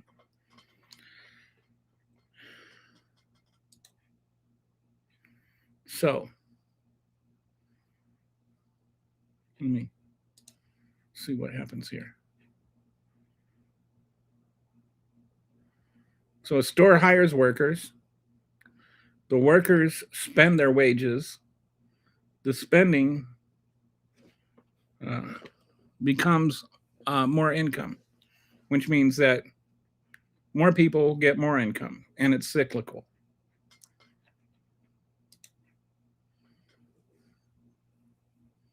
So why do the poor have a higher multiplier than the rich? trickle up economy. That's exactly what I call it. Trickle up economics. The reason the poor end up having a higher multiplier than the rich is that the poor spend all their money. You don't sit there, if you're making 20 grand a year and you're trying to figure out, how to pay your rent and for food at the same time. You're not sitting there pocketing the extra 10% of your income and putting it in a savings account. You're just trying to survive. You spend all your money. If you're spending all your money basically in places that are that money is going to get respent. If you're Elon Musk and you get an extra $1 billion, you're just putting it back in the stock market where it's not doing anybody any good, except for you. It's not getting respent. So tax cuts for the wealthy end up having actually not much effect on the economy, but taxes spent on the poor ends up having a big impact on the economy, including for the wealthy, because eventually that money does trickle up and they end up with it. And the way that you keep that money circulating is to tax the wealthy. Taxing the wealthy actually helps the wealthy. If there's no money, there's no economy. We have definitely been seeing the K economy you went over a while ago, right? Thank you for bringing up my previous discussion on the K-shaped economy. I'm glad, wow, that's cool. Thank you for bringing up that I went over it. That's pretty cool. Makes me feel like I've done something productive here. But yeah, the K-shaped economy means that there's two different economies going on right now. There's the economy for the top 10% and everybody else. And for everybody else, it's getting worse. For the top 10%, it's getting better. But eventually, that's just going to make it the top 20%. It was the top 20% a year ago. Now it's the top 10%. A year from now, it'll probably be the top 5% because you're just squeezing more and more people out of it. The wealthy does not need customers. They're already wealthy. Businesses need customers. If the businesses loses their customer, if the business lose their customers, it goes bankrupt and might liquidate their assets. The rich are still rich.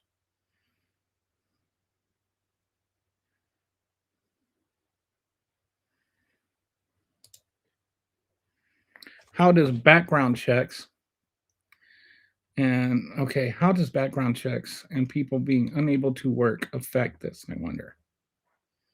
So by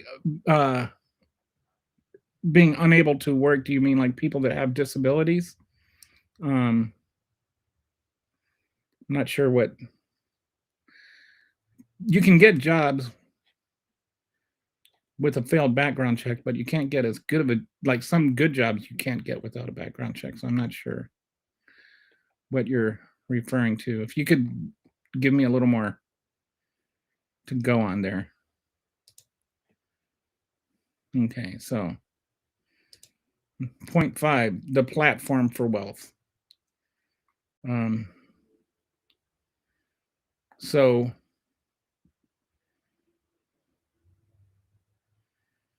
the wealthy benefit from the tax dollars indirectly a lot more than you might think, a lot more even than people that aren't wealthy. So like take roads and the internet and logistics and stuff like that. Now, it's true, you benefit from the road by being able to drive to work, right? So you've got your wealthy boss that has this big office building, and say 500 people come and work for him. And every one of those people benefits from the road because they can drive to work, right? But he benefits more than all of those 500 people because he benefits from all 500 of them having the roads. If he had to build his own roads to make it so that everybody could come to work, he would not be so wealthy. So he actually benefits more from tax dollars than the person that's just driving to work. The same thing goes with education. The people that have the public education, as much as the right likes to poo-poo it, well, if he had to pay for everybody's education, imagine we didn't have public education. Then, you know, one, educated people would be harder to find. And two, he would have to pay for some of that education, perhaps. Or he'd have to pay more for the people that had education. I mean, we're talking just basic reading and writing here. Like, just having a literate population benefits the rich more than it does the poor. And then the legal system. You think who do you think? Do you think Donald Trump hasn't benefited from having the legal system that's stacked for the wealthy? I think there's pretty adequate reason to say that he's been helping. He's been helped by more than hurt by the legal system. Checker not hiring people because of past convictions, being the country with the largest number of incarcerated. I wonder how much it hurts the country. What is checker?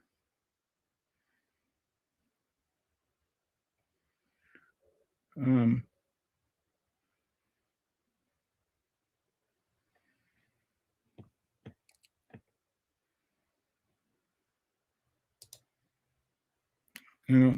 sorry, Steve. This is actually, I wonder too. I get what you're saying now. I think it took me a minute. But like, you're saying somebody gets convicted and then they can't get a job because they have that felony conviction. How many of those people not being able to find good work because of their felony conviction, and how does that impact the economy? It's a good question, because you've got, like, in our society, how many people?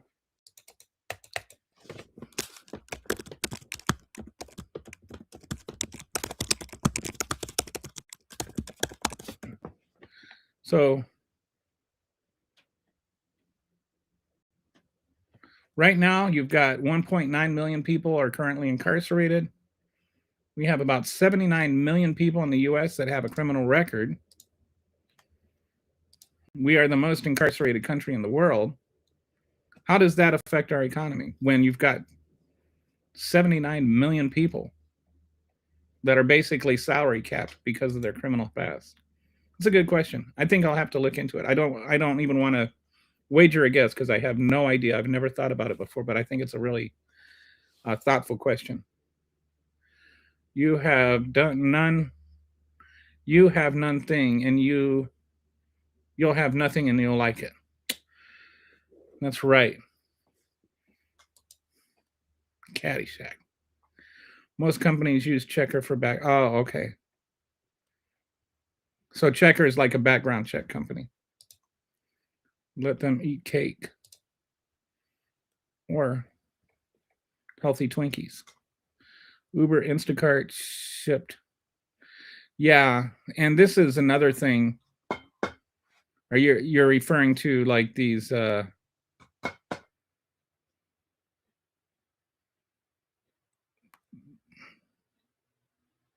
you talking about that in terms of employment? Oh, you can't even get a job with Uber if you show up on the background check. Is that what you're saying? Okay. Oh, good.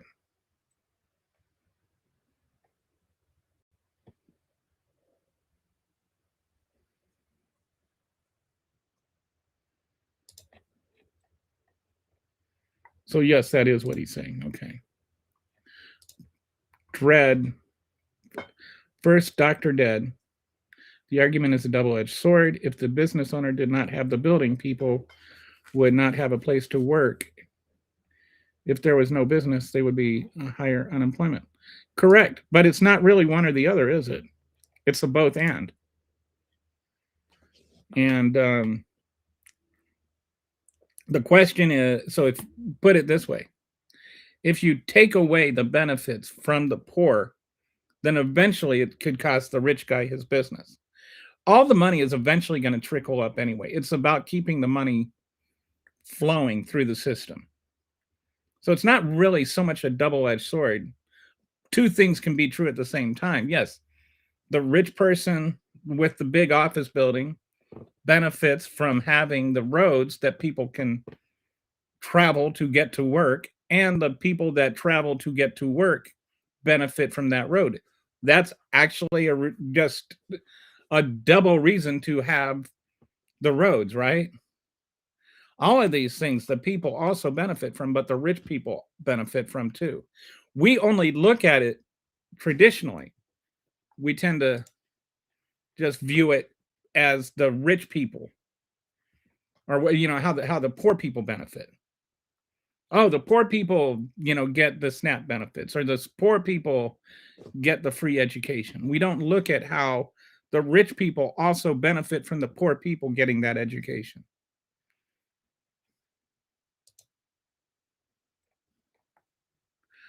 Lunch is done. You all take care. You too, Dead. Dr. Dead. So, yes, on the question about the okay, think Kelly, conviction, the background check, contributed to the GDP because of the prisons being privately owned. Yeah, a lot of stuff has happened since we decided that we were going to start privatizing prisons. And this is one of those things where I think we need to have a reevaluation. We need to get back to where those things are paid for with taxpayer money, because we're incentivizing incarceration now, and it's not something I've thought about. But yeah, we're actually handicapping our economy by having a population with 79 million people that have a history of being convicted now, and a lot of those people, their convictions are like marijuana or something. Uber overlooks it mostly because they actually somewhat intelligent. Oh, so they just look at like they look at what you were actually incarcerated for. That would seem to make sense. Okay. Whoops. Went the wrong way on that one. Okay. So this is the next. This goes back to what the one guy was talking about with the double-edged sword. Prevention is cheaper. Food aid versus crisis hunger, housing versus homelessness, healthcare versus emergency costs. Cuts now equals bigger costs later. So it's like all of these things, they have a temporary cost, but the cost has a benefit. Like, we help a struggling family get some food.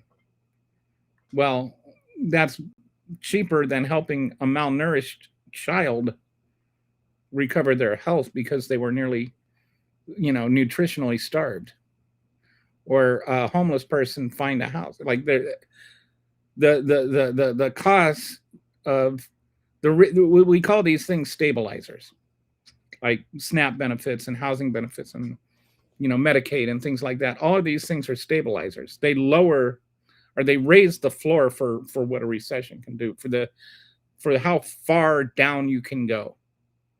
And when you lower the floor, you just make it so that you can be that much more impoverished, and that makes it that much harder to come out of that poverty, which means the society as a whole has that much more trouble.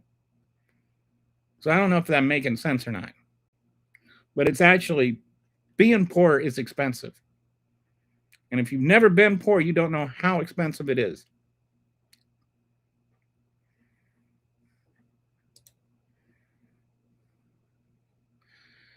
So Steve says Uber will let you work.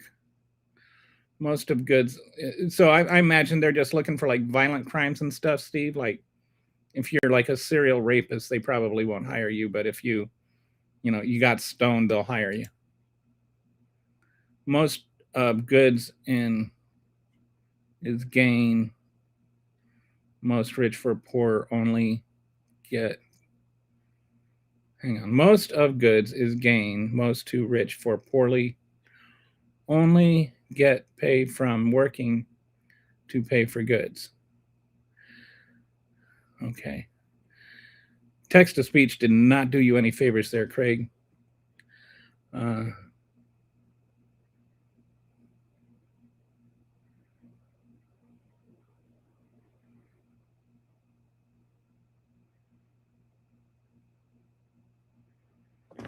I think he's trying to say that the rich people end up getting more than the poor people. Because anyway, if you want to explain more what you mean, I'm sorry, I can't puzzle through that. Okay. So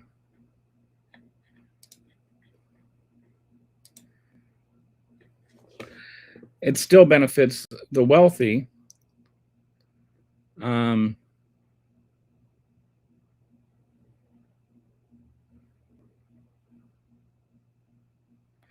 don't know what I meant by still benefits the wealthy. Oh, okay. So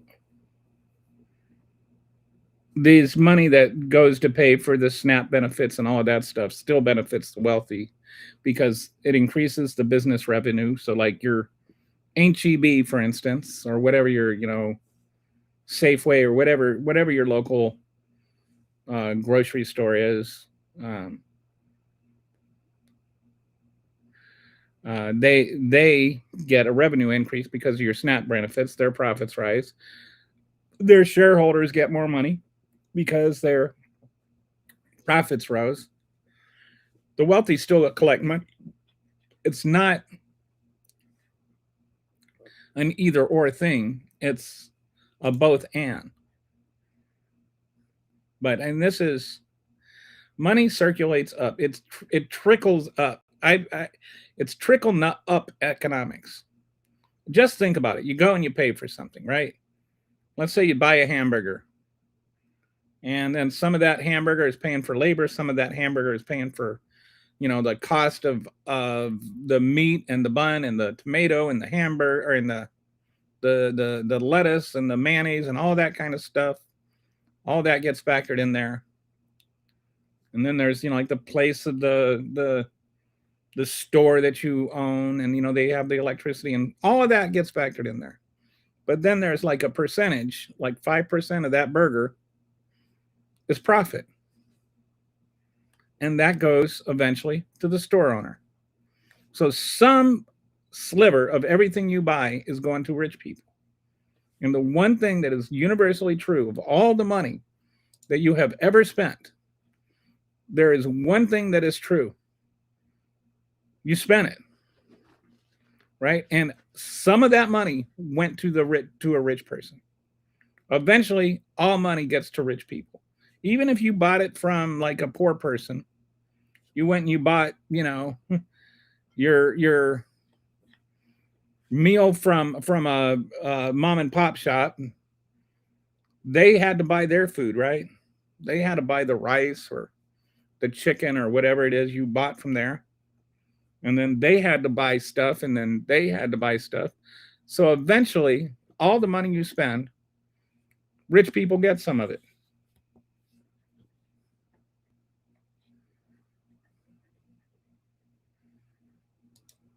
So all money trickles up.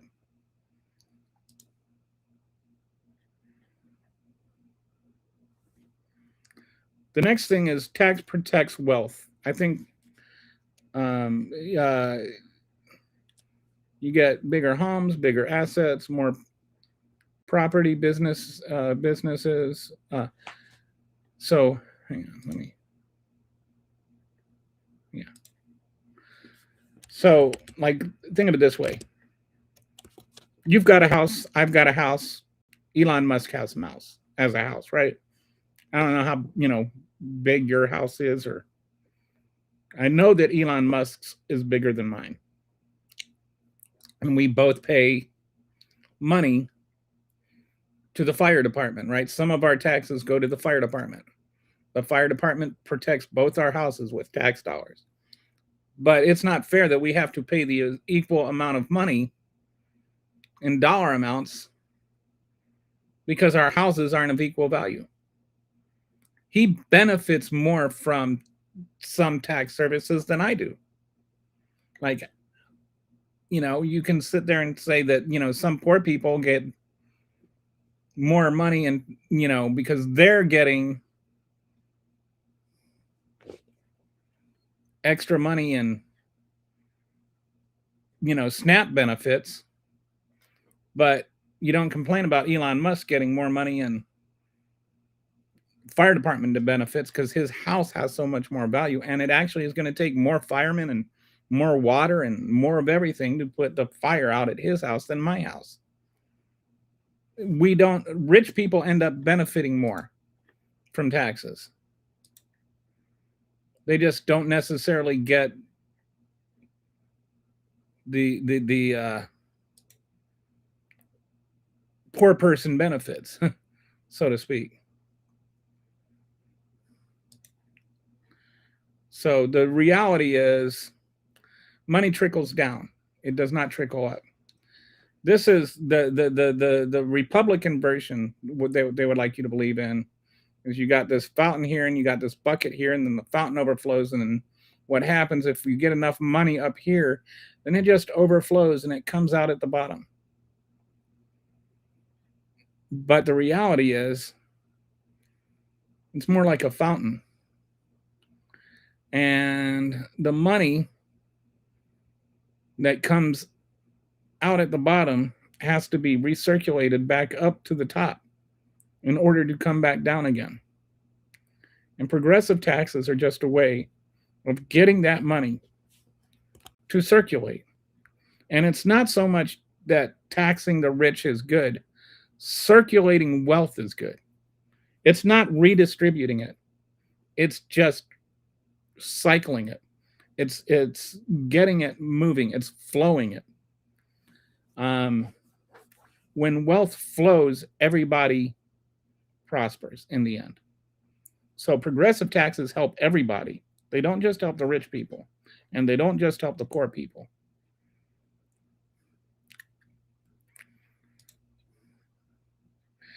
Hi, back. So anyway, that's the slideshow on that. We're just back to just me and my ugly mug. All right.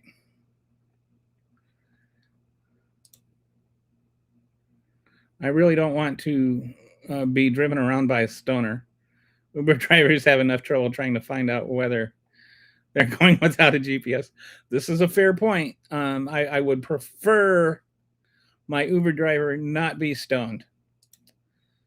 In Scandinavia, they have a really interesting policy when it comes to fines. Sorry. So I'm just trying to read around it, and you had the word right. So in most countries, a fine is a fixed dollar amount up to a police officer and a judge. In Scandinavia, Sweden, Norway, Finland, Denmark, etc., they do it on a percentage of your net worth or net income.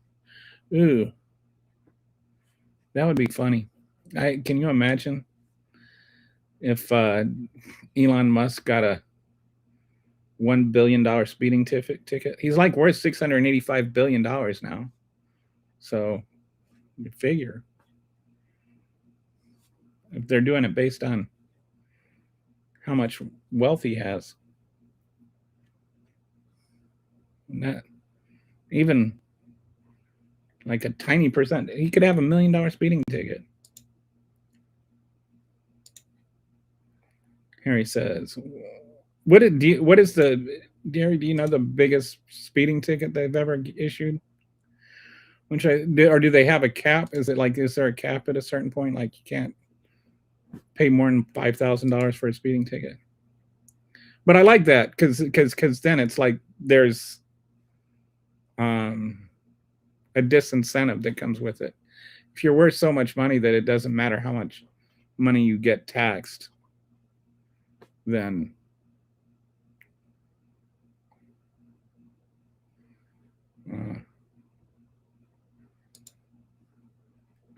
yeah, see, I don't think that's accurate, Captain Homer.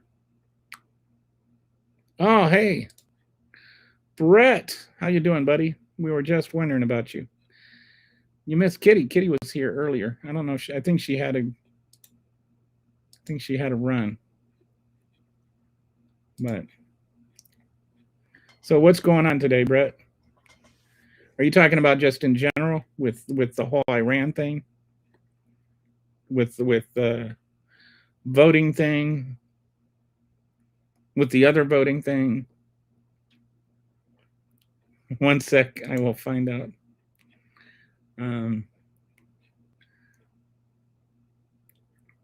What happened with the birthright thing today? So Donald Trump soured on his lawyer. No, he stormed off in a huff. It did not sound good. I think that at least two of the conservative justices seemed pretty skeptical about the whole thing. Barrett and Roberts both seemed like they were pushing back pretty hard. And even some of I think I didn't listen to the whole thing, so I don't know what Thomas said, or it seemed like what's his name? Gorsh had maybe some sympathy, but I really don't think it's going to happen. I think they're going to strike it down.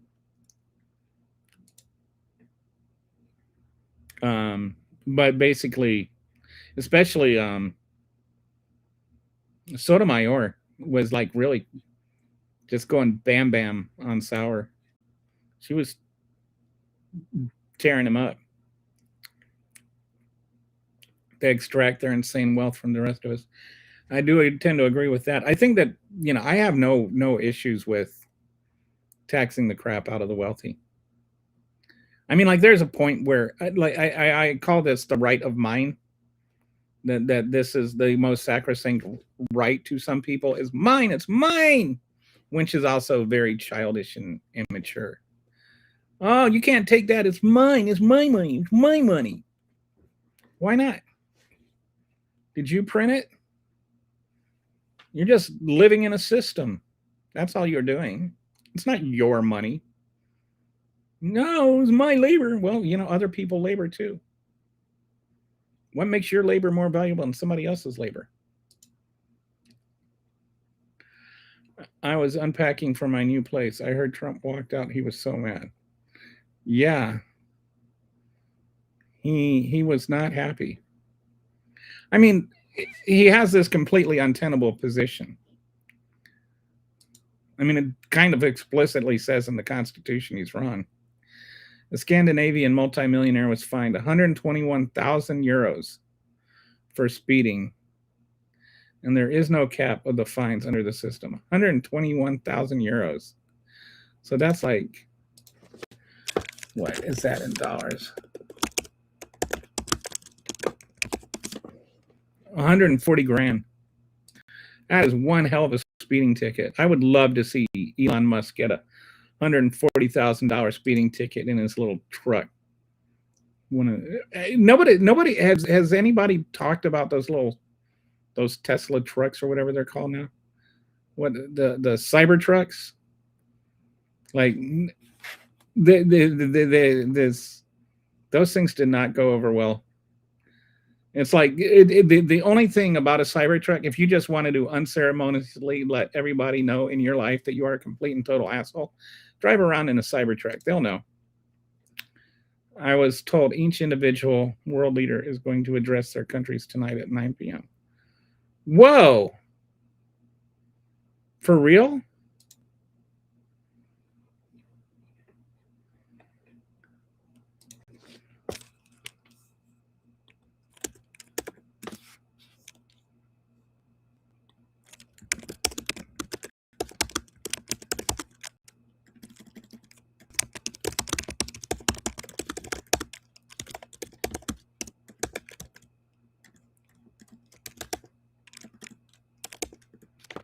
Just wondering if this is. There are a few major leaders.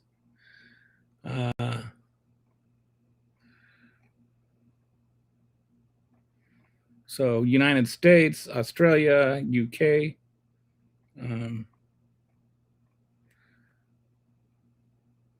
possibly others. So we haven't gotten to some of the other countries yet.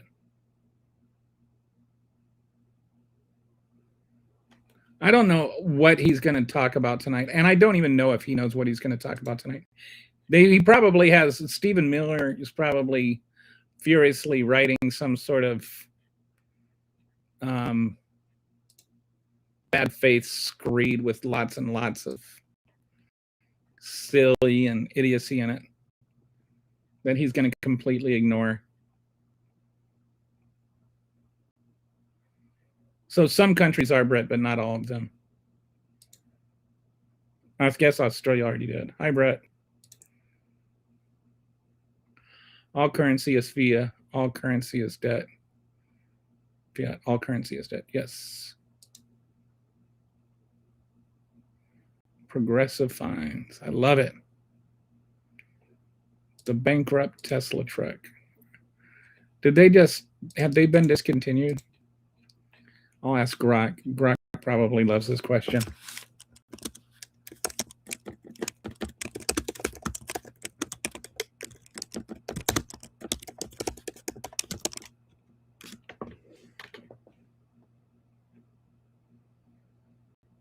Oh, they're still making Cybertrucks.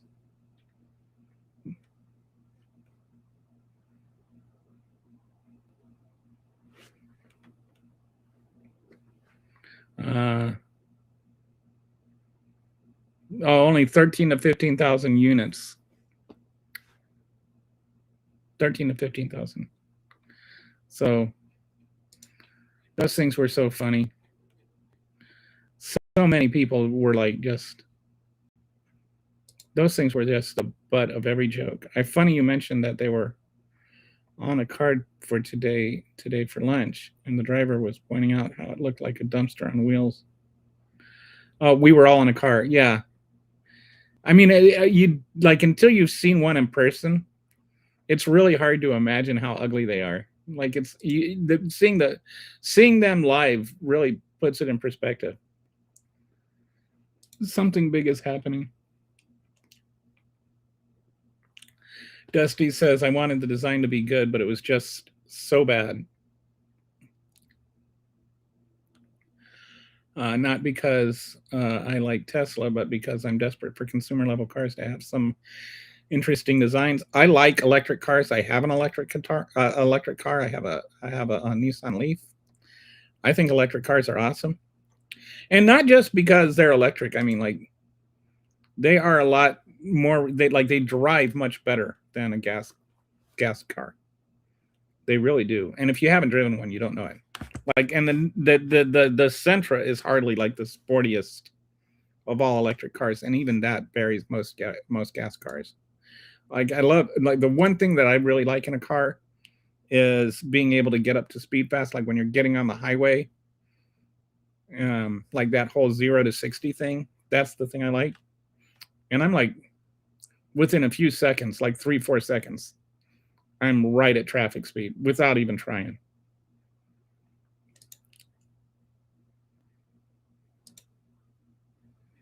Didn't America recently make a new car? It was made in Germany and designed by a British car. There's a car for America to be proud of. I don't know about that.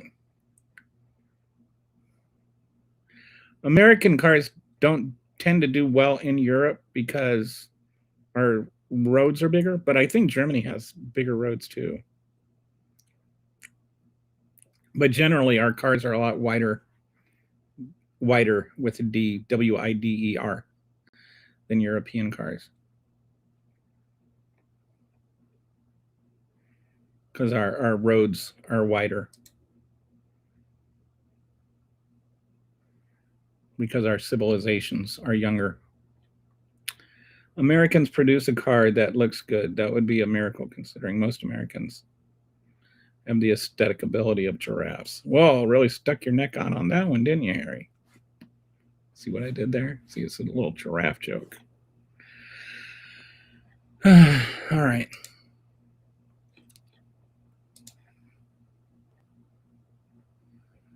Nobody likes giraffe jokes. All right, so I think the lithium batteries can just immediately send it to the motor. Most American cars are practically tanks. Yeah. I mean, it's just, they are just more fun to drive. They really are. They're quicker, they're nimble. If you ever drive one, you definitely will appreciate it. All right, so we've gone through everything today. I'm trying to keep these contained to about 2 hours nowadays. So, anyway, and it's a fact of life. Anything done anywhere in the world, it's done better by Europeans. Ooh, how about football? Like American football? Gotcha on that one.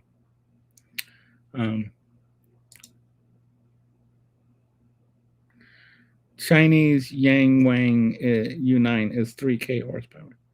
Yeah, some of these, like the Chinese electric cars, are just cool. And now they're getting to where like they have like 5-minute charge for like 200 miles.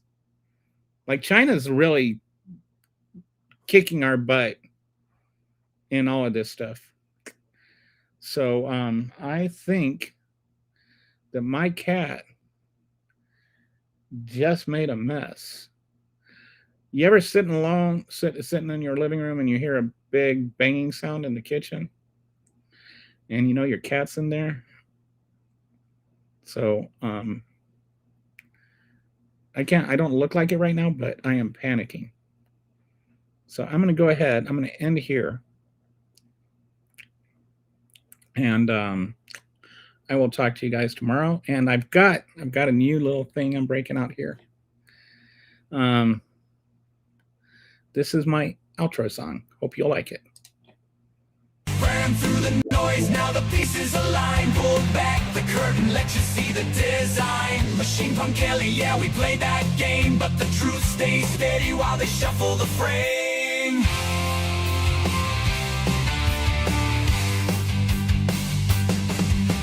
He's still rising, but the signal cuts clean. What you saw tonight ain't just what it seemed. From the chaos to the calm, let it settle in slow. Take the light with you when you step out the show. Out clear, eyes up, don't fall for the spin. Hold that line when the noise rolls in.